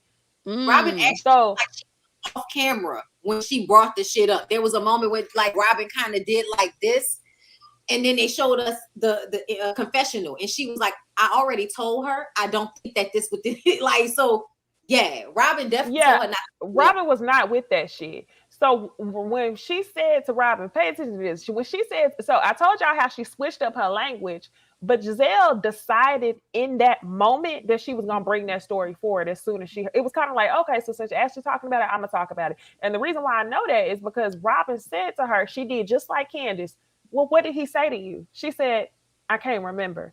And then by the end of the conversation, Robin said, well, was he talking about Candace? And then to wrap it up, she says, he was drunk. He was talking about his wife. Well, bitch, I thought you said you couldn't remember what he said. So what is it? Same thing. I agree. I thought the same thing. Which one was it, ma'am? Which one was it? You don't remember what he said, or he was talking down on his wife? Nah. My mind will be gone. Marbles will be missing. All right. Anything else? Somebody asked if we saw Candace tweets about it, and Candace definitely called her a miserable slab or something like that, a slab of misery, something like that. It was very good. It was very eloquent. But she did go deep, and this is why you don't fuck with people like Candace, because they tell you, bitch, I'll talk about everybody in your family. Please leave me alone. And so in one of the tweets, she basically said that you're raising a whole bunch of bitter young ladies over there because they don't have a choice, because you kind of like that. So let me I can present that. It's not a problem. Share that. Exhibit. There we are. I hear that echo thing again. 1 second here. Yeah, so it looks like Miss Candace did get her together. She says, I haven't said anything yet, mostly because I've been in the land of Bravo, having the time of my life, but RHOP episode 2 has come and gone. The first and most relevant thing I can say is that it's hard to say anything at all because I #support women and believe women, and I support me too. Then she says it's why the most appalling part about this episode and those that will play after is watching a feral gutter snipe attempt to upend and dismantle these pillars that women have worked so hard to establish, all in the name of what? All in the name of entertainment. Where have we landed? How exactly are we here? You're not a victim. What you are is a calculated slab of misery, creating the next generation of snipes through the fine example your children have to mirror. We are all in danger. Now watch how Giselle finna take this comment and flip it and make it seem like, she brought up the children. I mean, I can see her trying to flip it. I mean, she did. Your children gotta mirror the example. It's what you. Yeah, I'm not mad about it. I honestly feel like when you are like Giselle, this is how people will handle you. You don't have any boundaries, so people have no boundaries with you. Like, I'm sorry for your daughters, sorry for them, but they mama brought this on them. Yeah, they did. And she's not lying. She's not lying at all. It's very Karen-like for her to weaponize it. Well, we hate to hear it. Are we good on Potomac? Yeah, we're good on long neck. We're good on turtleneck. We're good Almost. on Got a little, uncircumcised neck. little more. Oh gosh. Okay. Real quick, so a lot happened at BravoCon, but we're not going to get into everything that happened at BravoCon. Okay. We're really just going to get into two things that happened at BravoCon, and one of them led into a much, much bigger situation. But real quick, I want to play for you guys this audio of Miss Karen and Robin going at it real quick. So let me go ahead and pull that up. The other part of the premiere was that we saw Charisse make an appearance. And Robin, you called her the actual grand dame of Potomac. I did. So I have to ask you, Miss Karen, how do we feel about that? If Charisse were the grand dame of Potomac, she would be. She is not. I am.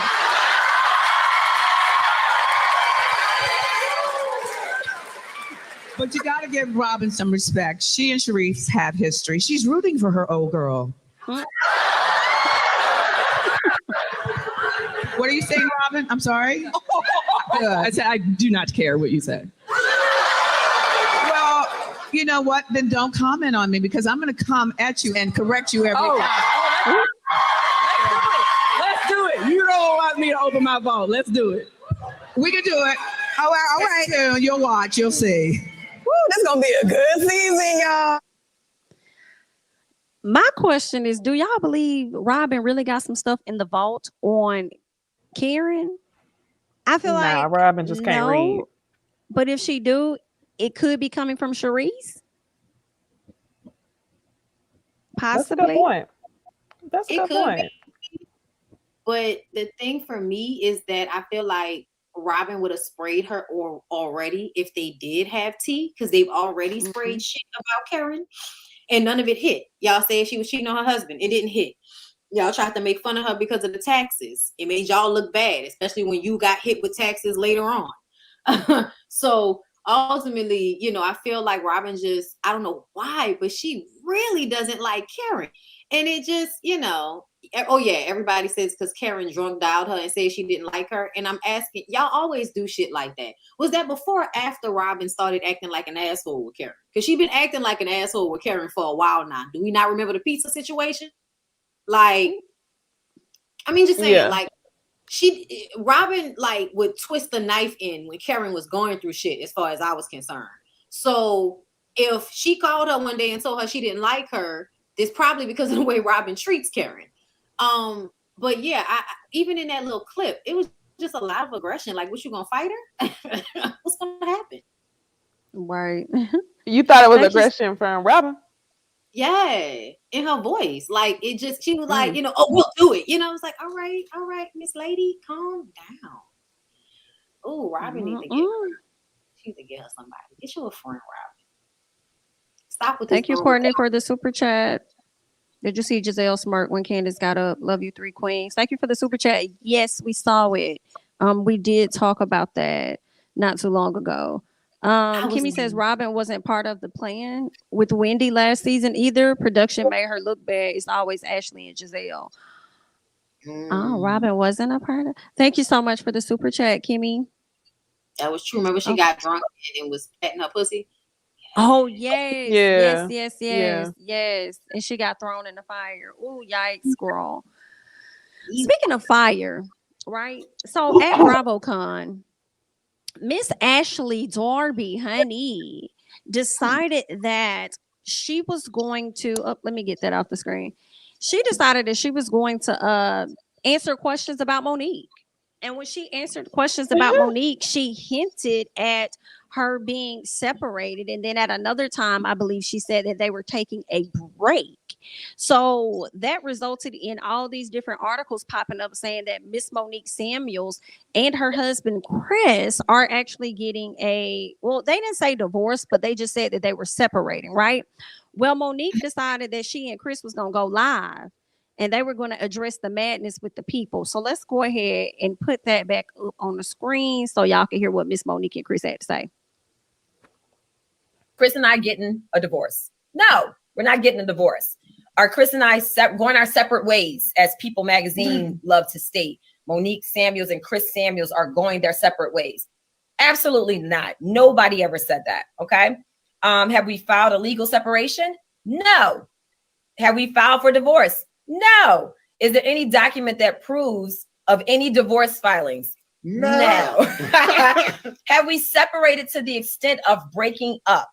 No. Chris and I were going through a process, and the process that we were going through was in order to fix our marriage while working on our personal issues. We wanted to take a step back and focus on our multiple homes. We decided that we would spend some nights apart so we can give each other space. While we're on our counseling journeys, he's in counseling, I'm in counseling, we're focusing on ourselves. Y'all be seeing me posting about my praying and my meditating and everything else. We've been eating right. We've been actually communicating a lot better than we have in a very long time. So we wanted to focus on just like our children, being great parents for them, which actually allowed us to be way more present with them, because it took the pressure of us fix the marriage. We said, you know what? We're going back to the basics. Let's go back to the basics, right? So we're most definitely still together. We haven't given up on our marriage, and we didn't break up, and we're not looking to divorce. So we're simply trying to be better. Right? Are Chris and I getting a divorce? No, we're not getting. All right, so y'all just heard what Miss Monique had to say. Were y'all surprised when y'all first heard the news? Because I thought I was, and I was kind of like believing it a bit. I was too. Based on I wasn't. Mm-hmm. We saw it from everybody. I think I saw it from the Jasmine brand. I saw it from Hollywood Unlocked. I saw it on the Neighborhood Talk. I think I saw it on at least 4 or 5 different blogs before I actually posted it. So when I saw it from People, I thought it was true, because People is usually a really good source. But it seems like it's just semantics. They are separating in the marriage, but they're not actually separating. They're not legally separating. They're not divorcing. They're not in the same household all the time. And I'm just wondering how they got that story, because I believe that Ashley was responding to the story that came out already. So Ashley said that. Ashley said that her and Monique met up for lunch, and Monique said that she was going through her own situation too, and they asked her what the situation was, and she said something about a break. Okay, so it came straight from Ashley. Yeah, no, I know it came from Ashley, but I thought that, like, because she said in a video that it wasn't even Ashley. Somebody had put it out before Ashley, and they asked Ashley about it, and she said what she said. But it was, the story had already come out, basically, is what everybody was saying. So, I didn't somebody said, either way, I've only heard Ashley. Either way, I did hear them reference some woman in the on their YouTube. They referenced a woman that was kind of trying to. It sounded like they were saying she was shopping around the story or pushing the story or something. So maybe that's what. She said people called and asked them about it, and they said it wasn't true, and they ran with it anyway. So I think, so I'm wondering if people said, but people are saying that the story came out first. Yes, that I can see that now. I think that must have been. They called her confirmed, and then once Ashley said that they were on a break and she just met with Monique a week before BravoCon, I think the source close to Monique was Ashley. But Monique also was like, "Don't be mad at Ashley because she's not lying like we are, taking a break or whatever. We're just not like taking a break. Like we're just living in our multiple homes separately in an effort to try to come back together," is what she said. So they're not divorcing. Yeah, but they're not divorcing. They're people separating. Correct. Separated. They're separated. I feel like she is trying to find you know how when you write an essay and you be trying to put in all these filler words to explain something else, she's like over explaining her way out of it. Like, it was weird to me that whenever the video started, she's, instead of getting straight to the point and straight to the source of what it is you're doing, you said everything that it was not, instead of saying what it is. And I think that that's what she low key, I feel like that's what based on what I saw on Love and Marriage GC, I feel like that's what she has been avoiding this whole time.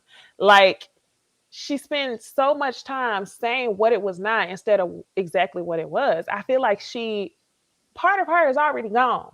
She just don't want to leave mentally, but part of her is already gone. So it's like, why not just say y'all are separated? That's what y'all are doing.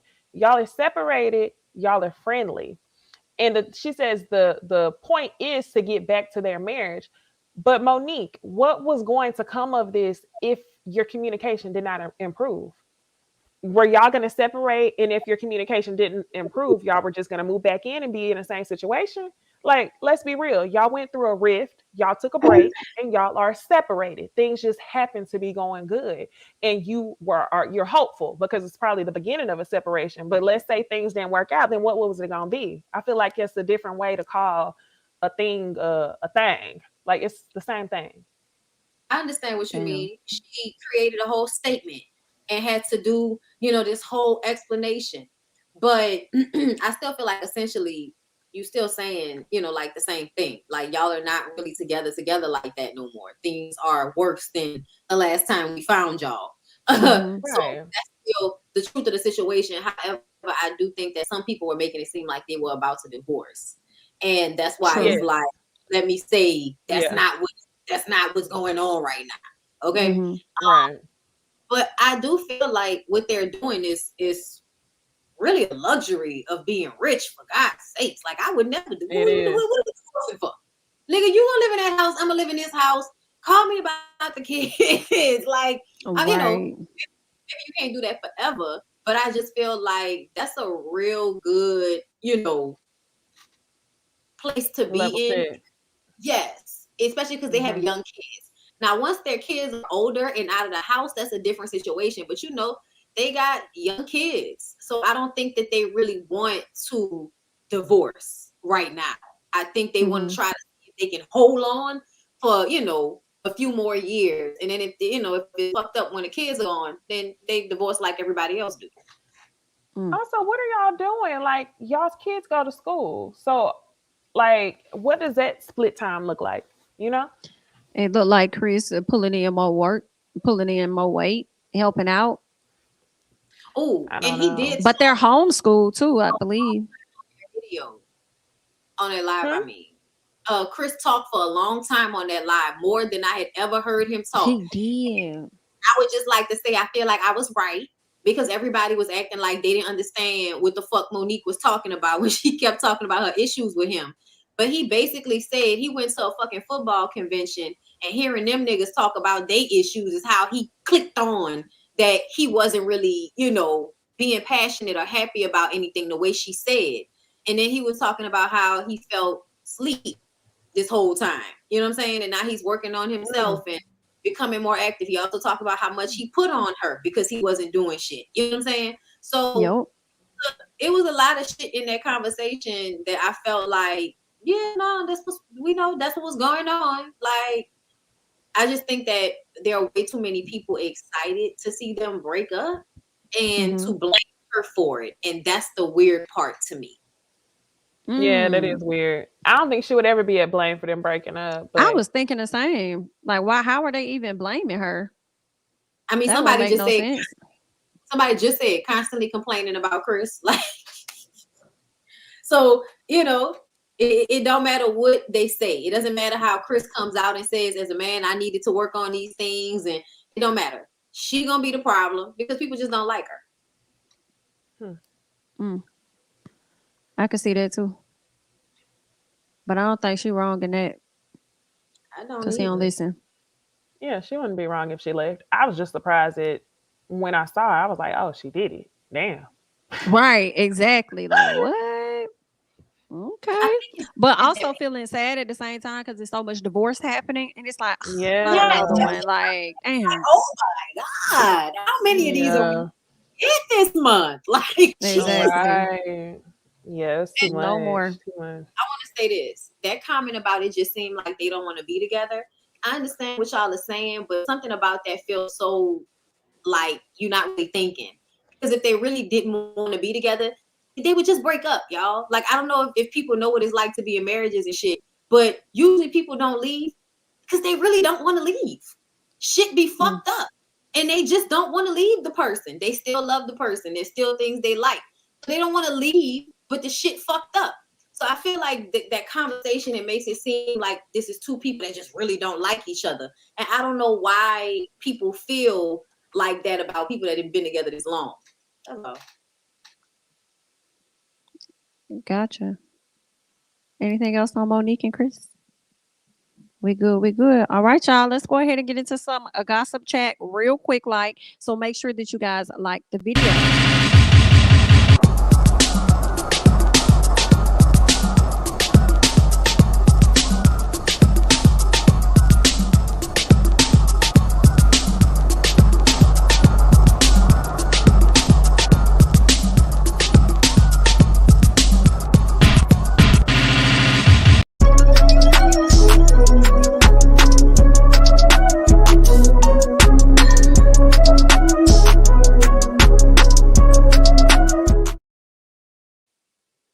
All right, y'all. All right. Real quick, okay, I want to talk about Ray J and Prinky because she let us know something that I didn't necessarily know was happening within a marriage.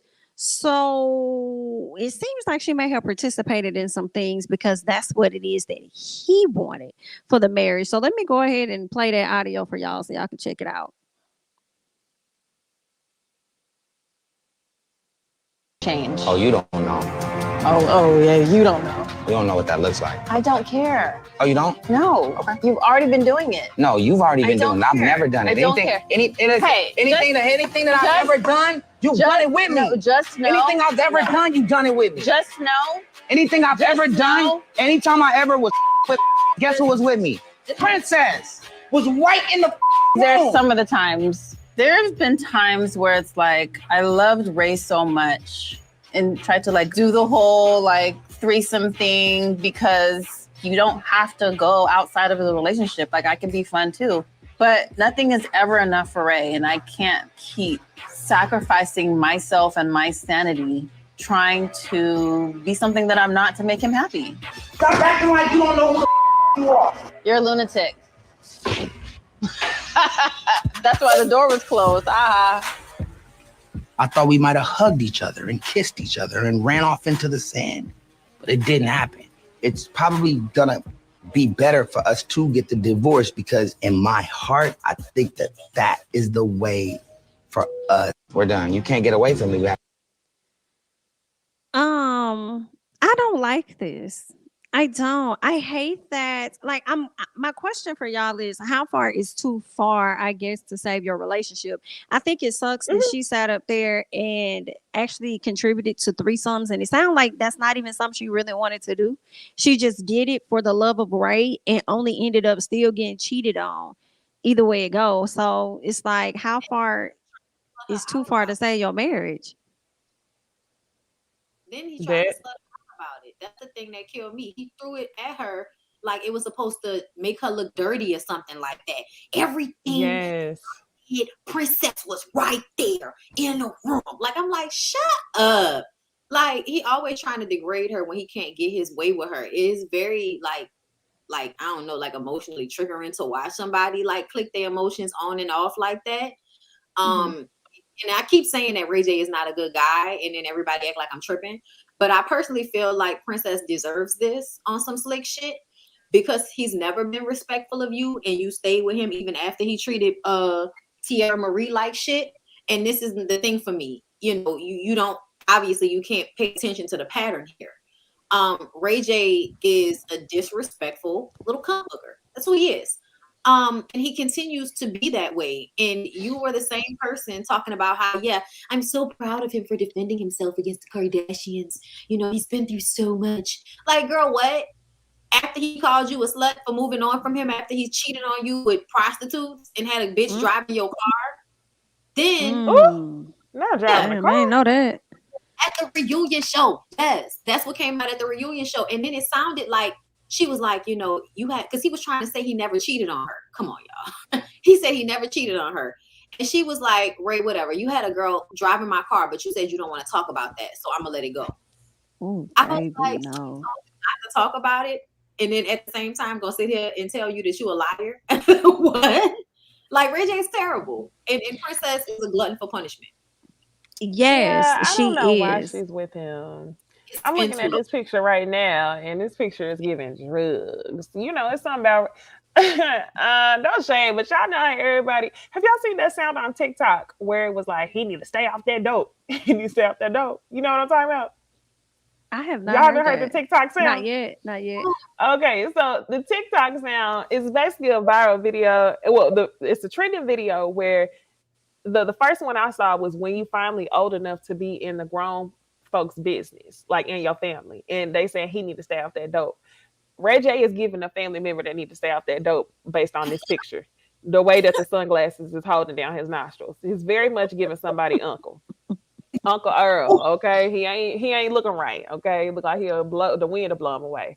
Anyway, Ray J is trifling as fuck. He's a man child, and every argument that he gets into with Princess is a damn temper tantrum. And whenever I talk about men, it's not every time. Okay, I'm not always blaming the mama, but 9 times out of 10, it's the fucking mama. I'm sorry. It goes back to how he was raised as a child. He's a man child. And I know he's lying. Princess probably was not in the room every single time. Just the way that he tried to overtalk her. And their relationship is so toxic because when they argue, they try to get thrills and reactions out of the public.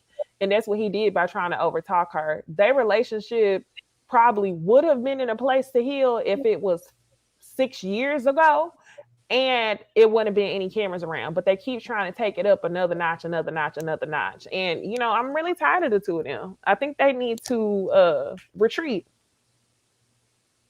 Go. Please retreat. I'm still trying to understand what he got on him for her to. I just feel like Prinky did a lot. Did she go to jail for him? He She threw sure you did. in that water. Like it's like you. I don't know what it is for the love of Ray J. It's like you just kept fighting, and it's like fighting for what and fighting other women. And I just some part of me kind of feel bad for her because obviously she's lacking love somewhere else for her to want to keep trying to show him how much she loves him.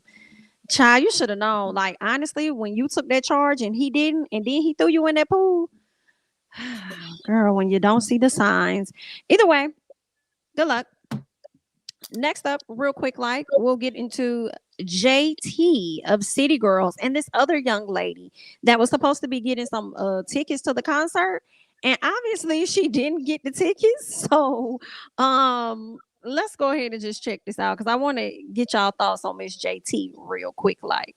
What's up, TikTok? So before I even say something, I don't want no clout. I don't want none of that off this video. But I'm very upset because I came to the City Girls thing because they said, oh, I won the good love giveaway thingy, whatever. I come all the way up here. They tell me, oh, get me the 2 names that you need. Me and my sister name. I sent them the names September 22nd. Here's the messages.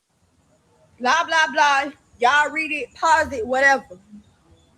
So we get here all the way, mind you, matching and all, thinking we finna see somebody, a little exclusive something. We get to the car booth and they don't know our name. They talk about some, no, we don't see you. I showed them the messages. They still don't know us. So luckily, due to the situation, they gave us 2 tickets to the lawn. It said lawn 12. So then I ended up seeing Summer and what's the other one name? Ja. He waved at me. I wanted to say, baby, could you go get your mother? Because, baby, why am I back here? Like, what's up, TikTok? So, before I even say something, I don't want no clout. I don't want no point of me winning the giveaway. And I just feel like I don't even think it's the City Girls because I know when you famous, you probably don't control your page. But her management team, management team, need to get it together for real because I'm really pissed off. So, I really want y'all to tag them. I hope they see this. And I hope it's something that could be explained because I'm really upset and I really don't understand. How was my name not on there and y'all told me to send y'all my name? That's real bad. And if y'all don't believe me and think it's a game, I got it on my blog. So make sure that y'all subscribe. So Miss JT says, why are you mentioning her kids in your live? She says the girl says he walked by the call box with the red jersey on. So then JT says you did not see her kids you did not see her kids in no lawn. Why would he wave at you? Who are you for him to wave at? You didn't get the seats you want. Now you mad. You were in the lawn as you should have been. Whoa.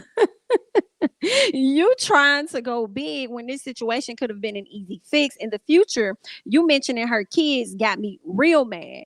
So the girl says, I did see her kids. Ask him why he waved at me. Who am I? Question mark. Influencer with a following. Humble yourself. I didn't have any seats at all. Can you hear the video? My name wasn't on the list. So you get your manager together for horrible cooperation.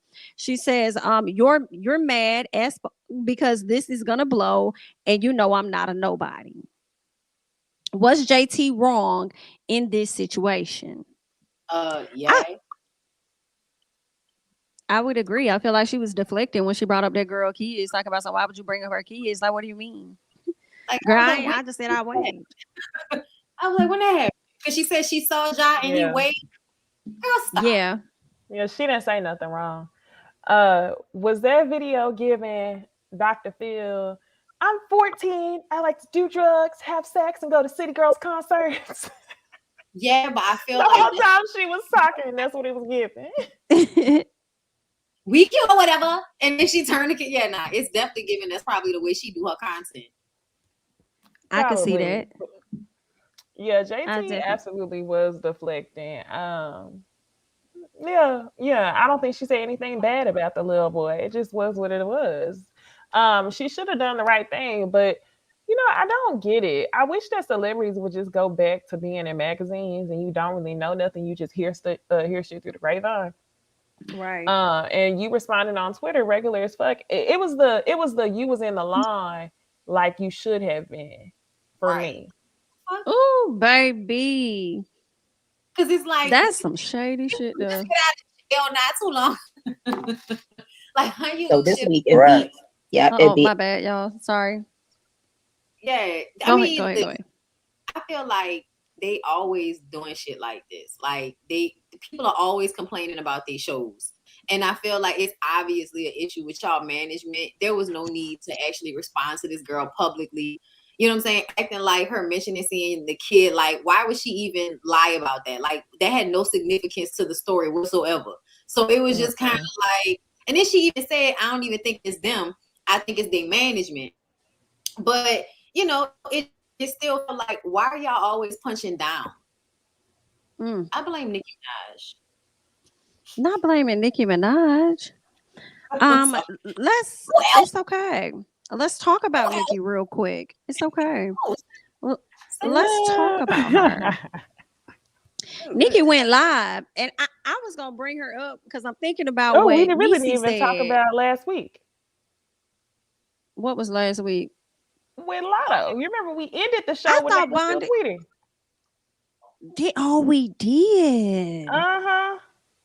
Lotto aired out some things. Lotto leaked some audio. And I don't necessarily think Lotto was wrong for leaking that audio between she and Nicki Minaj.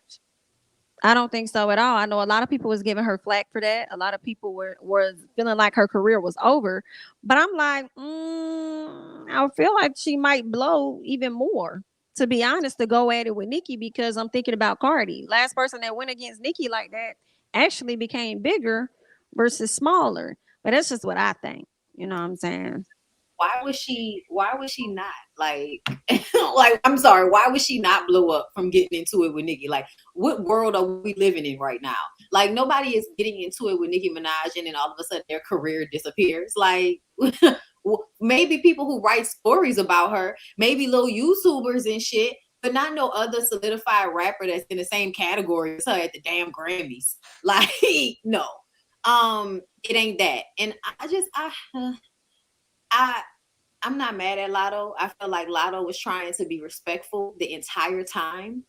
And even on the phone conversation, like, she really was trying to be respectful the whole time, and you could tell. And Nicki was just, it was almost like moving the goalpost. Every time Lotto said something, it was like she would take what she said and flip it. So it just kind of was manipulative to me. Agreed. I feel like she was herself gaslighting that young lady only for her to go online on her IG and talk about how she felt like the Grammys were gaslighting us because of an article that came out from Variety that came out last week. It came out like Friday or Saturday. And she felt like the Grammys use Variety to push a narrative that, hey, Nicki Minaj already has songs that are nominated, including one of the other songs she dropped earlier this year. So, hey, guys, she is nominated. I don't know what the big deal is, type thing. So she just felt like the Grammys were gaslighting the people, and I'm like, I don't know. I'm not behind the scenes to know, but I mean, I don't know how the two connect, but it is giving at the end of the day, like it's twofold. So it's like, one, you are doing all this fuss, girl, and you already got songs on the roster to possibly win. And you could win because you got a lot of them on there. So you probably could win a Grammy. I think her gripe, which I do understand, is that the songs that she has are with features. This is the only song I don't think she has a feature on that she submitted. So I think the reason she was so stressed about it was because she could possibly get a solo Grammy, and she wanted that in the hip hop category. But I don't know. Some part of me feels like it's giving, being a dead horse a bit, being a dead horse. Like, I mean, I feel like if you feel like you've been blackballed for this many years, it's kind of like you're not gonna get it anyway. It don't matter what category you're gonna be in because they don't want to give it to you. They ain't been giving it to you, so they're probably not gonna give it to you now, and that's unfortunate. Right. And Right. another thing, You don't have to I'm wait gonna to let y'all. use Lotto Correct. as the example. Correct. And I hate that I cannot find the audio that I've been looking for where Nicki Minaj tries to literally re-explain what a Karen is or something like that when she was referring to Lotto as a Karen. It was she and another young lady on the live, and they tried to legit like rearrange what Karen meant or something. I'm mad I can't find it because I was just disagreeing. Like, what are y'all saying? Trying to I say know what you're that talking about. Lotto not speaking up is her using her whiteness. Say what, Bondy? She called her scratch off in that same tweet. So it's kind of like, bitch, she was playing her the whole tweet. It don't even matter what y'all talking about. And I honestly feel like her even using Lotto as an example was shade, like to me, because you didn't have to use her as an example directly. You could have said any, there are other artists that I feel like have used similar samples as mine. She could have said a generalization. And then when Lotto said she felt like it was because of the conversation they had behind the scenes, that's when I was like, yeah, you wanted her Absolutely. to, you wanted her to big you up in front of everybody. And Lotto was kind of like, yeah, nah, I'm gonna stay out of that shit. Because it's in Lotto's best interest to stay out of it because Lotto wants to actually be a real contender. And you can't do the Nicki Minaj thing if you're gonna be a real contender. Because she don't want you to do songs with nobody that she don't like. Right. And a song with Cardi or Meg is gonna be, a fucking bop. So yeah, that wouldn't be smart. I'm mad that I cannot find this audio, y'all. I really wanted to play that audio so y'all could hear how this lady tried to redefine the term Karen. And I'm like, what are you talking about? It just so it can fit the narrative that you're trying to push with this girl. Lord have mercy. Well, either way, somebody did there's that. Oh, that was so funny. I said somebody did a TikTok of her. That was so funny. She was like, pretending to be Nicki. She's like, hello guys. Hi, Marms. Hi. Say, can you close the door, please? Like, it was just so funny because that's exactly how I saw that. Yes, I did see that. I thought that's funny. Don't be saying nothing. Hilarious. Thank you so much, Nika, for the super chat. Wow, just looked up the young fan that complained about the City Girls. She's a dancer with 1.2 million IG followers. JT was really deflecting. Well, thank you so much for the super chat. When the girl said it, I believed it. Like when she said, and I ain't just, I ain't know nobody. Like when she I'm not a nobody. Right. Yeah, I believe it. Exactly. All right, guys. Well, that at this moment is going to conclude the show for Ooh Ladies First Panel, honey. Okay, be sure to follow us on all social media platforms. Bondy Blue, Jami ThatsMe, Necey Dixon. Follow our Ooh Ladies First Panel at Ooh Ladies First on Twitter and Instagram. Any questions, concerns, whatever, emails, go ahead and send that to OohLadiesFirstPanel@gmail.com. come. Okay, we will not be with you guys on next week, but we will be picking it up the following week. All right, first week of November, right? On Yep, look Necey out for the Dixon's November channel. schedule. Yes, be on the lookout. Be on the lookout. All right. We thank you guys so much for joining and supporting the channel and all of us ladies. And we will catch you guys in the next one. Make sure you guys like the video though on the way out if you haven't.